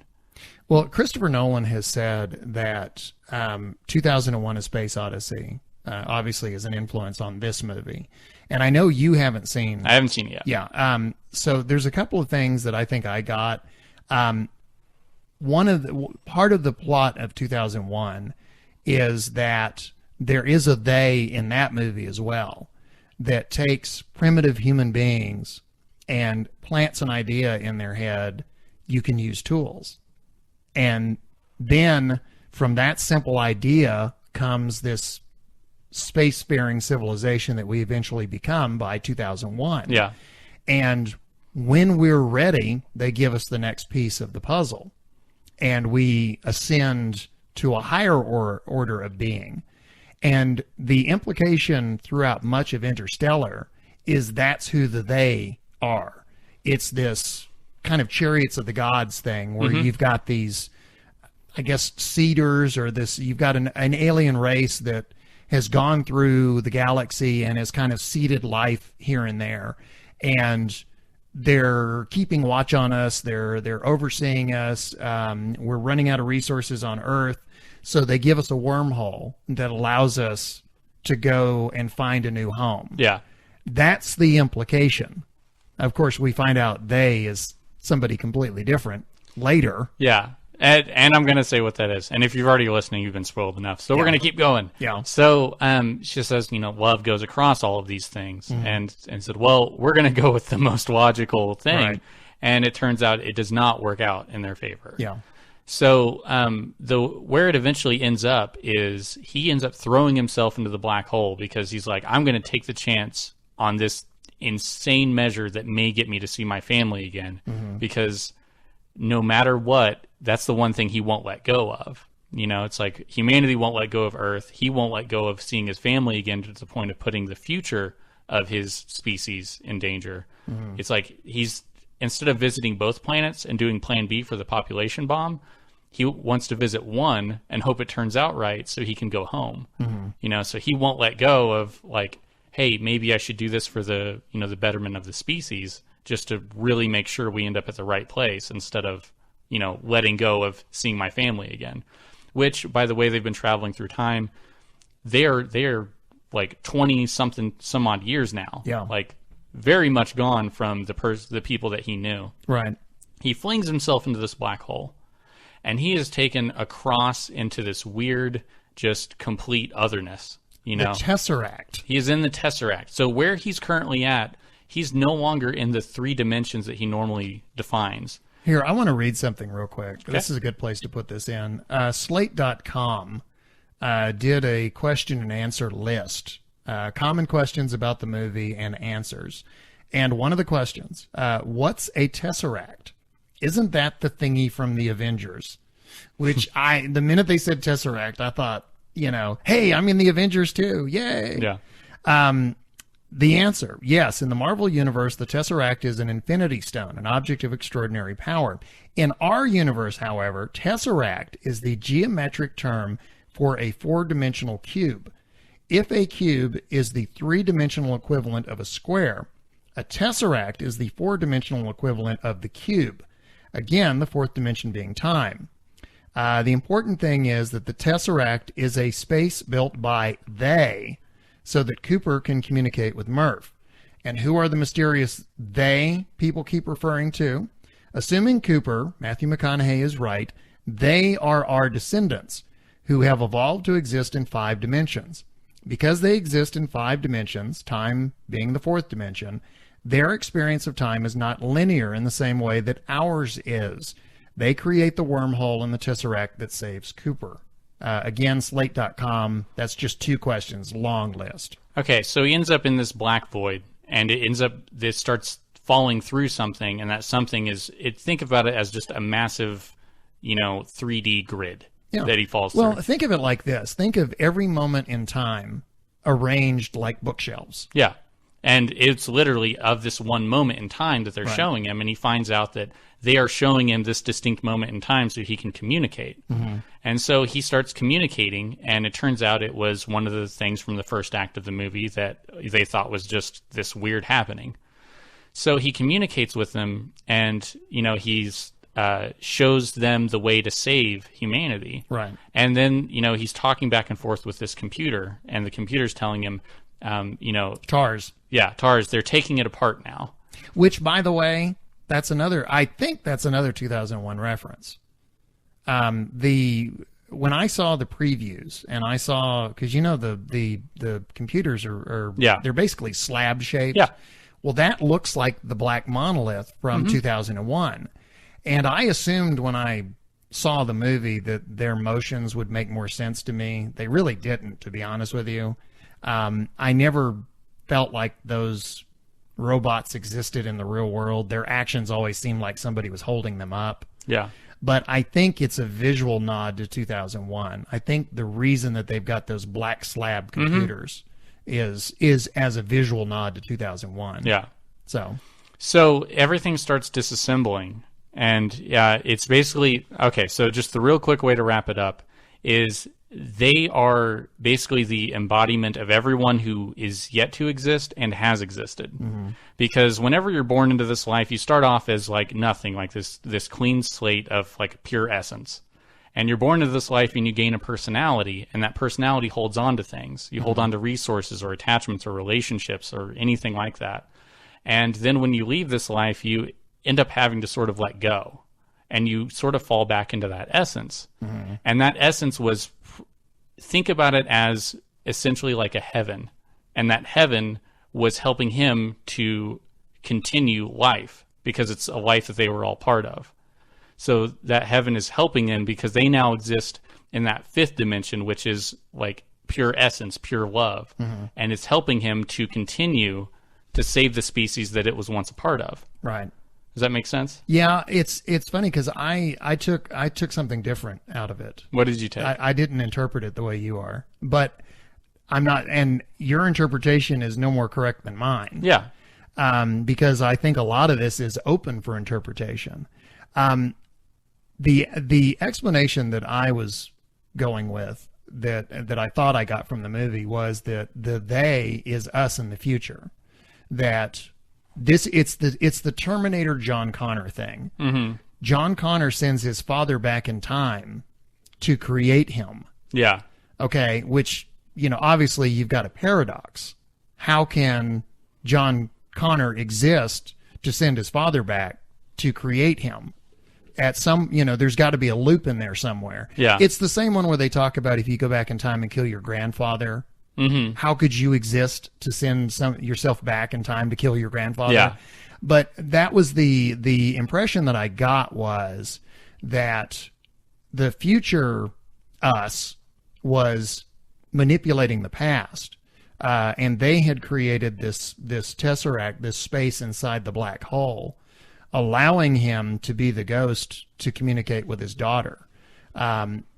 We evolved. This gets really loopy. We had evolved to the point where we could go back and save ourselves. Yeah. See, I was taking it as in before you were and after you are. Right. You are part of that essence. And that essence is like a knowing, knowledgeable thing that everyone is a part of. And it wanted to continue. It didn't want the life to end because of the things it wouldn't let go of. Well, remember, Cooper says, and Tars, I think, says it too, they is us.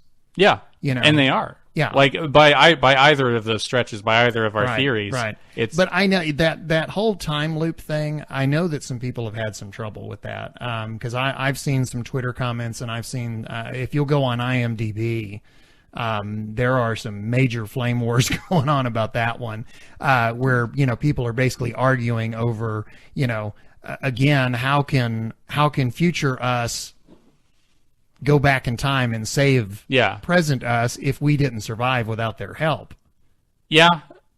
See, my theory doesn't involve that, though. Yeah. So I guess that's why I didn't, because you mentioned that, and one of the tweets we actually got mentioned that, and I was like, wow, what? And I was like, oh, okay, it's their future beings that are helping. And see, mine is that they transcend time and space, and it's everything. Like, it existed before man did, and then man, you know, it's like basically a soul. I think we both got a piece of the same thing. Yeah. But I think we're blind people, and it's the elephant. And I'm grabbing the leg saying it's a trunk, and you're grabbing the nose saying it's a snake. Yeah. So, well, I will. Let me say this, because you were talking about early on about what the current world was. One of the major themes that I saw going through the movie was the tug of war between acting in your own self-interest and acting for the common good. And the world that we see at the beginning of that movie, to me, is a world that is no longer acting in the common good. It is a world that is no longer moving forward. It's clinging to the past. It's clinging to what we have left. We stopped innovating. We stopped doing things for the common good. And I kind of see that in a political sense. Globally, there is an austerity movement where you've got people that are vigorously arguing against the role of government to work for the common good.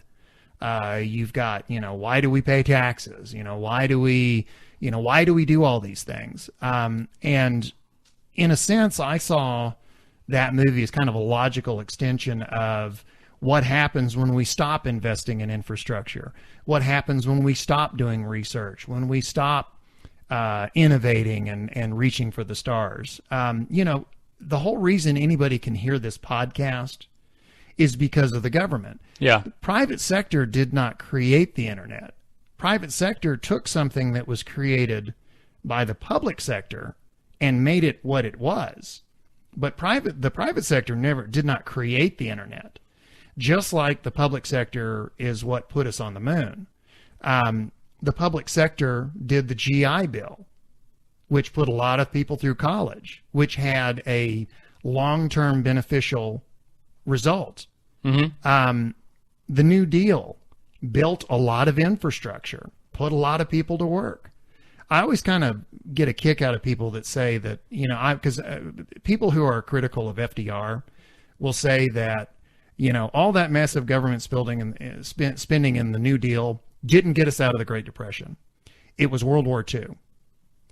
What they're saying is the massive government spending of the New Deal didn't get us out of the Great Depression, but the massive government spending for the war effort did. Yeah. Well, you can't, I mean, you're trying to prove one point by claiming the opposite. So in a sense, that's what I saw in this movie is the argument is we stopped doing things for the common good. We started working in our own self-interest. That's where the whole bit about, no, we really didn't go to the moon, and no, we don't want people to be engineers. We want them to be farmers, and no, NASA's not worth it, so we're not going to fund them. That's why they're underground. You get, when they actually go on their mission, the surprise cameo that Matt Damon, that was nobody knew that he was in the movie. It was almost like in Seven whenever Kevin Spacey wasn't in the billing, so you didn't see him coming. Well, I mean, if you look at that, that is an individual who is acting in his own self-interest. He sends out a fake message, basically, because he wants to be rescued, even though that planet is not habitable. Yeah.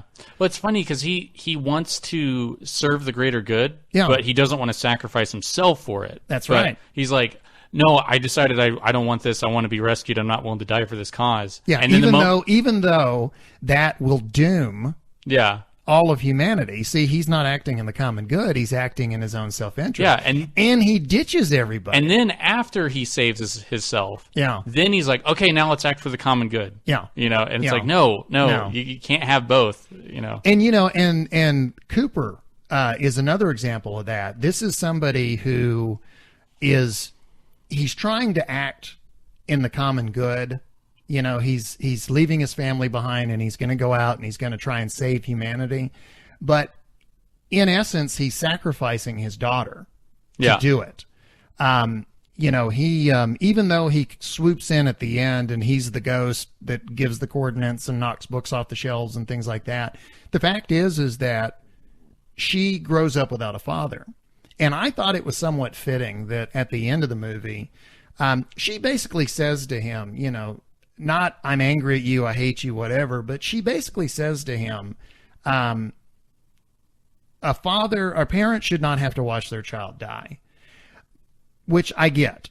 Okay. Yeah. But in a larger sense, she also says, you weren't there for my life, so you should not be there for my death. You chose to go this other way, so go that other way. Yeah. You know, Anne Hathaway is still out there somewhere. Go get her. But, you know, in my final moments, I want the people that have been with me my whole life to be here, not you who left. You see? The whole argument about self-interest versus common interest, the common good, is a theme that I see running throughout the movie. Oh, yeah. So that was kind of my take. It's funny because the thing she says, no parent should have to watch their child die. That's the entire thing they were doing on that mission. Yeah. They literally had a cargo bay full of babies, you know, and like everything they were doing is so their children wouldn't die. Yeah. You know? Yeah. And then he did it. You know, he did the thing to where he wouldn't have to watch his children die from that, but it did cost him, and she lived so long without him that she's going to die anyway. Yeah. The one scene that just blew me away in terms of emotional power, the first planet they go to is called Miller's Planet. Okay. And the planets are named based on who landed on it. Yeah. Miller landed on the planet that was closest to Gargantua, which is the black hole. The time dilation there is such that 1 hour equals 7 years of Earth time. Okay. And they end up getting stuck down there a lot longer than they intend to. Yeah. So when they come back, 23 years have gone by, and they've got 23 years of messages from home waiting for them. And that scene where Matthew McConaughey is sitting there watching message after message from his kids, growing up, getting married, a child dies, boom, there's my daughter. She's a full-grown woman. You said you would come back when we were the same age. Well, guess what? We're the same age now, and you're not back. Yeah. That scene, the emotional power of that, just watching him go through 23 years. Mm-hmm.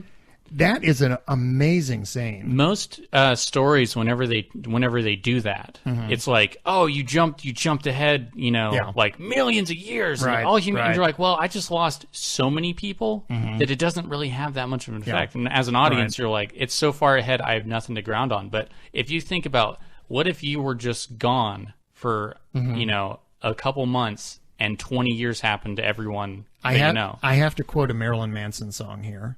Okay. The death of one is a tragedy. The death of millions is a statistic. Well, that's a quote from Stalin. Is it really? Yeah. Okay, well, that's a quote from Marilyn Manson, too. Marilyn Manson quoting Stalin. But yeah, it's like, it's just, it's tragedy if it's a couple people. If you know what, though? Stalin didn't rock as hard as Marilyn Manson. All those years, if you make the number too high, it's unrelatable. But if you make it a small number, it was massively relatable. Well, yeah, it's that couple of hours on Miller's Planet cost him immensely. Yeah. Because that little mission that was only going to take a certain amount of time has now he has expended so many resources on just the first leg of the journey. Yeah, and he had seen actually how much it was going to cost him going on this journey. Because before it was like, yes, I'm doing this thing, and you don't really realize how big it is, and then you did the thing and you've lost a lot. It's like, oh, he didn't realize how much he was losing until then. Right. I was blown away by this movie. I really like a lot of Christopher Nolan movies. Yeah.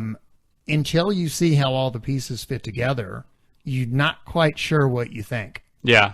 And then once you see it, you immediately want to go back and see it again. Inception is one of those movies that, everybody I've met has a completely different theory about Inception. And some people get downright angry about it. Yeah, it's real weird. Okay. The Prestige is one of those movies. I don't know about you, but the minute I figured out what was really going on I in haven't seen Prestige yet. Okay, the minute I figured out what was really going on in the Prestige, I mean, I was ill. Yeah. Okay. And the very last scene in that movie makes you immediately want to start the movie again. Yeah. Because it's like, holy crap. That's what I've been watching this whole time. So anyway, I strongly recommend Interstellar. Nolan is, what kind of gets me is, by all rights, Christopher Nolan should not be the successful director that he is. Have you seen a movie called Primer? Primer? Or Primer? Yeah, the time travel movie? Yeah. Okay, that movie was made on a budget of what, $50? Yeah. Right? Yeah. The guy that wrote it and directed it stars in it, but it's a very cerebral, very good movie. It's a class. Yeah, but it was made on a shoestring budget. Christopher Nolan is a very intelligent director, and his movies are always dealing with these bigger themes. And in any other universe, he would be making the $50 movie. He'd be making the $50 big idea movies. Yeah. But instead, he's doing these gigantic box office. And we're lucky for it. Yeah. Anyway, I'm glad that it worked out that way. So we had a few of our listeners wanted to contribute to the discussion. Yeah, on I sent out Interstellar. a tweet asking, what did you think of Interstellar? And so we have a comment from Ascalon. Just came back after watching it. Amazing movie. Was funny when they were saving fuel and were docking any time they wanted. One question, why would future people create anomaly they didn't need to survive in the first place? Yeah. It's funny. I never ran into that problem. Neuronic17 said, thought it was brilliant yet highly predictable. Hard to find movies that aren't nowadays, though. Yeah. It's because whenever they started talking about messages moving across time, I was like, okay, that's the bookshelf. You know. So. Well, there's a lot of references in that movie to other movies and to other works. For example, did you notice that the illustration of the wormhole with the piece of paper is right out of Event Horizon? Oh, yeah. Whenever he folded the piece of paper, Yeah. I was like, yeah. The only thing is they take it one step further, which is in Event Horizon, they poke a hole through the paper and they say, you know, obviously that's the most direct route between the 2 points is to put the 2 points together. Uh-huh. Okay. Well, they then go on in Interstellar to say, and a sphere is what a 3D representation of these holes in the paper would look like. Yeah. And then, of course, boom, there's the wormhole. There is a shot where McConaughey is going into the Endurance, and it looks like he's floating on his side in a room that's, you know, he doesn't have a whole lot of top or bottom room. Mm-hmm. That shot straight out of 2001. Yeah. There's just a bunch of little bitty scenes and callbacks. I don't think I said it yet, but one thing Nolan did really well is he made space seem full. Mm-hmm. Because there's always like some nebula or something. Right. It was never, because a lot of it's just this big backdrop and there's not a lot there.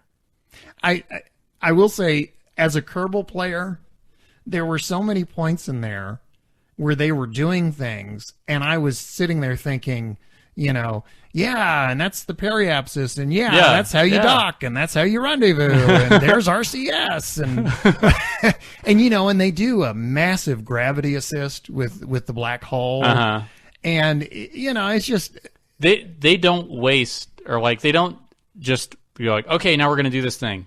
You know, it's like they kind of like, okay, well, they spend a lot of time plotting and theorizing, like what they should do, and Kip Thorne, the physicist, was a consultant on this movie, and he was also a robot. Yeah, and he made the point that, you know, everything in this movie is going to have some basis in reality.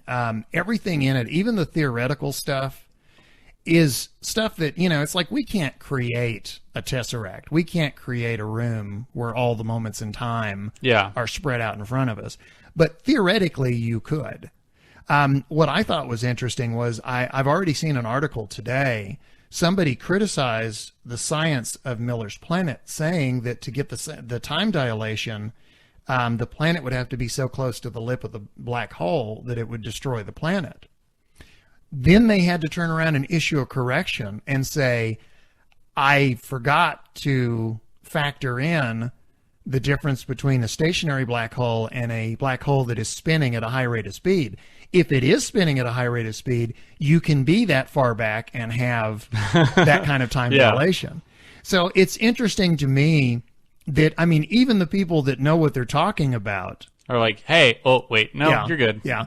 Neil deGrasse Tyson was on CBS News, and they were asking him some questions. Obviously, the movie relies heavily on two concepts, the wormhole and the black hole. And they had asked him, what's the difference? A wormhole has a lot of the similar physics to a black hole, except it's a portal to another place in the galaxy. Okay. And so you can use it in principle to travel great distances much faster than if you otherwise sort of took the detour. And in Star Trek, they kind of do that with their warp drives. They warp space, and they can travel. That's a wormhole. Well, at the time they didn't have that vocabulary, and if they did, that's surely what they would have called it. But in Star Trek, you want to get across the galaxy during the commercial. That's how you need some way to do it faster than the speed of light. And the second question that they asked, again, the planet that was closest to the black hole, Miller's planet, was I've been calling it the water planet. Yeah. But they asked if the tidal waves, the tsunamis, the recurring tsunamis, was that realistic? And Neil deGrasse Tyson had this to say. If you're in orbit near a black hole, which is what that planet was, there's very high tidal forces. And so the way they portrayed it as this sort of singular spike, that was a little hard for me, but there would be extremely high and exaggerated tides relative to anything we would experience on Earth. And one thing about tides, you think of tides as coming in and out on the shore. That's not what's actually happening. There's a tidal bulge in space, and the planet rotates you in and out of that bulge.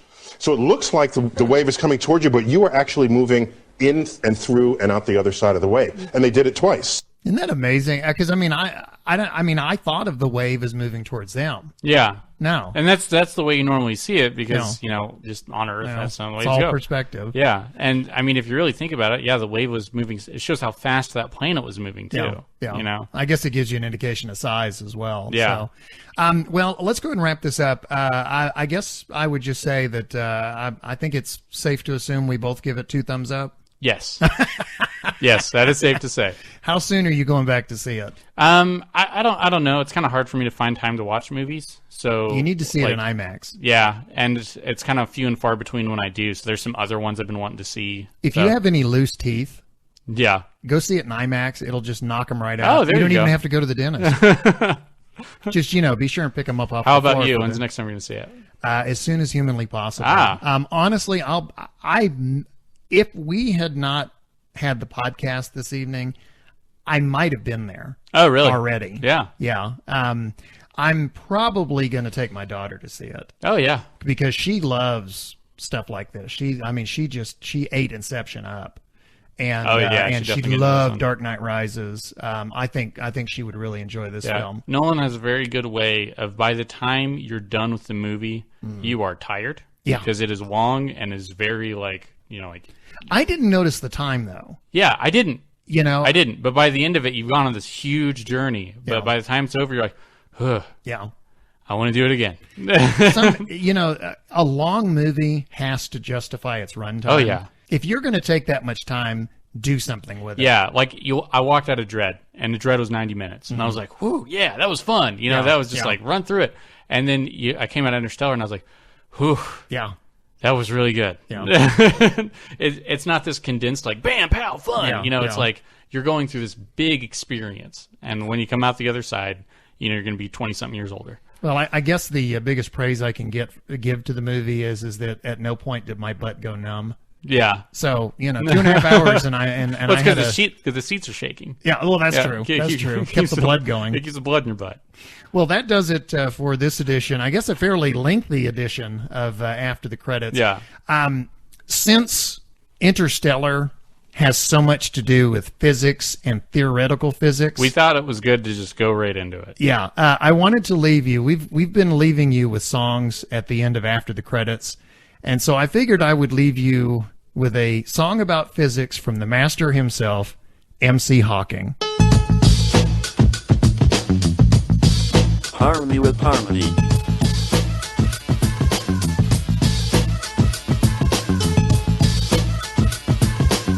Doomsday, drop a load on them.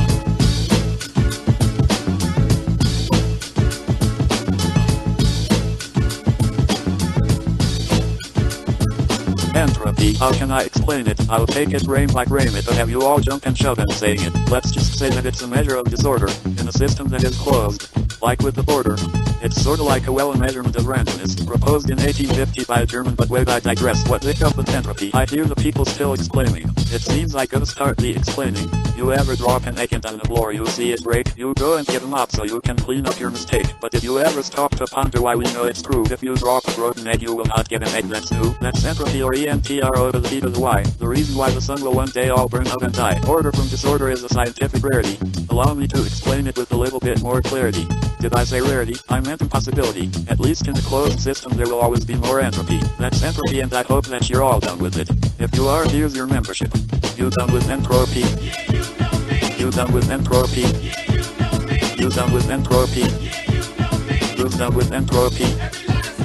You done with entropy? Yeah, you know me. You done with entropy? Yeah, you know me. You done with entropy? Yeah, you know me. You done with entropy? Doomsday, kick it in.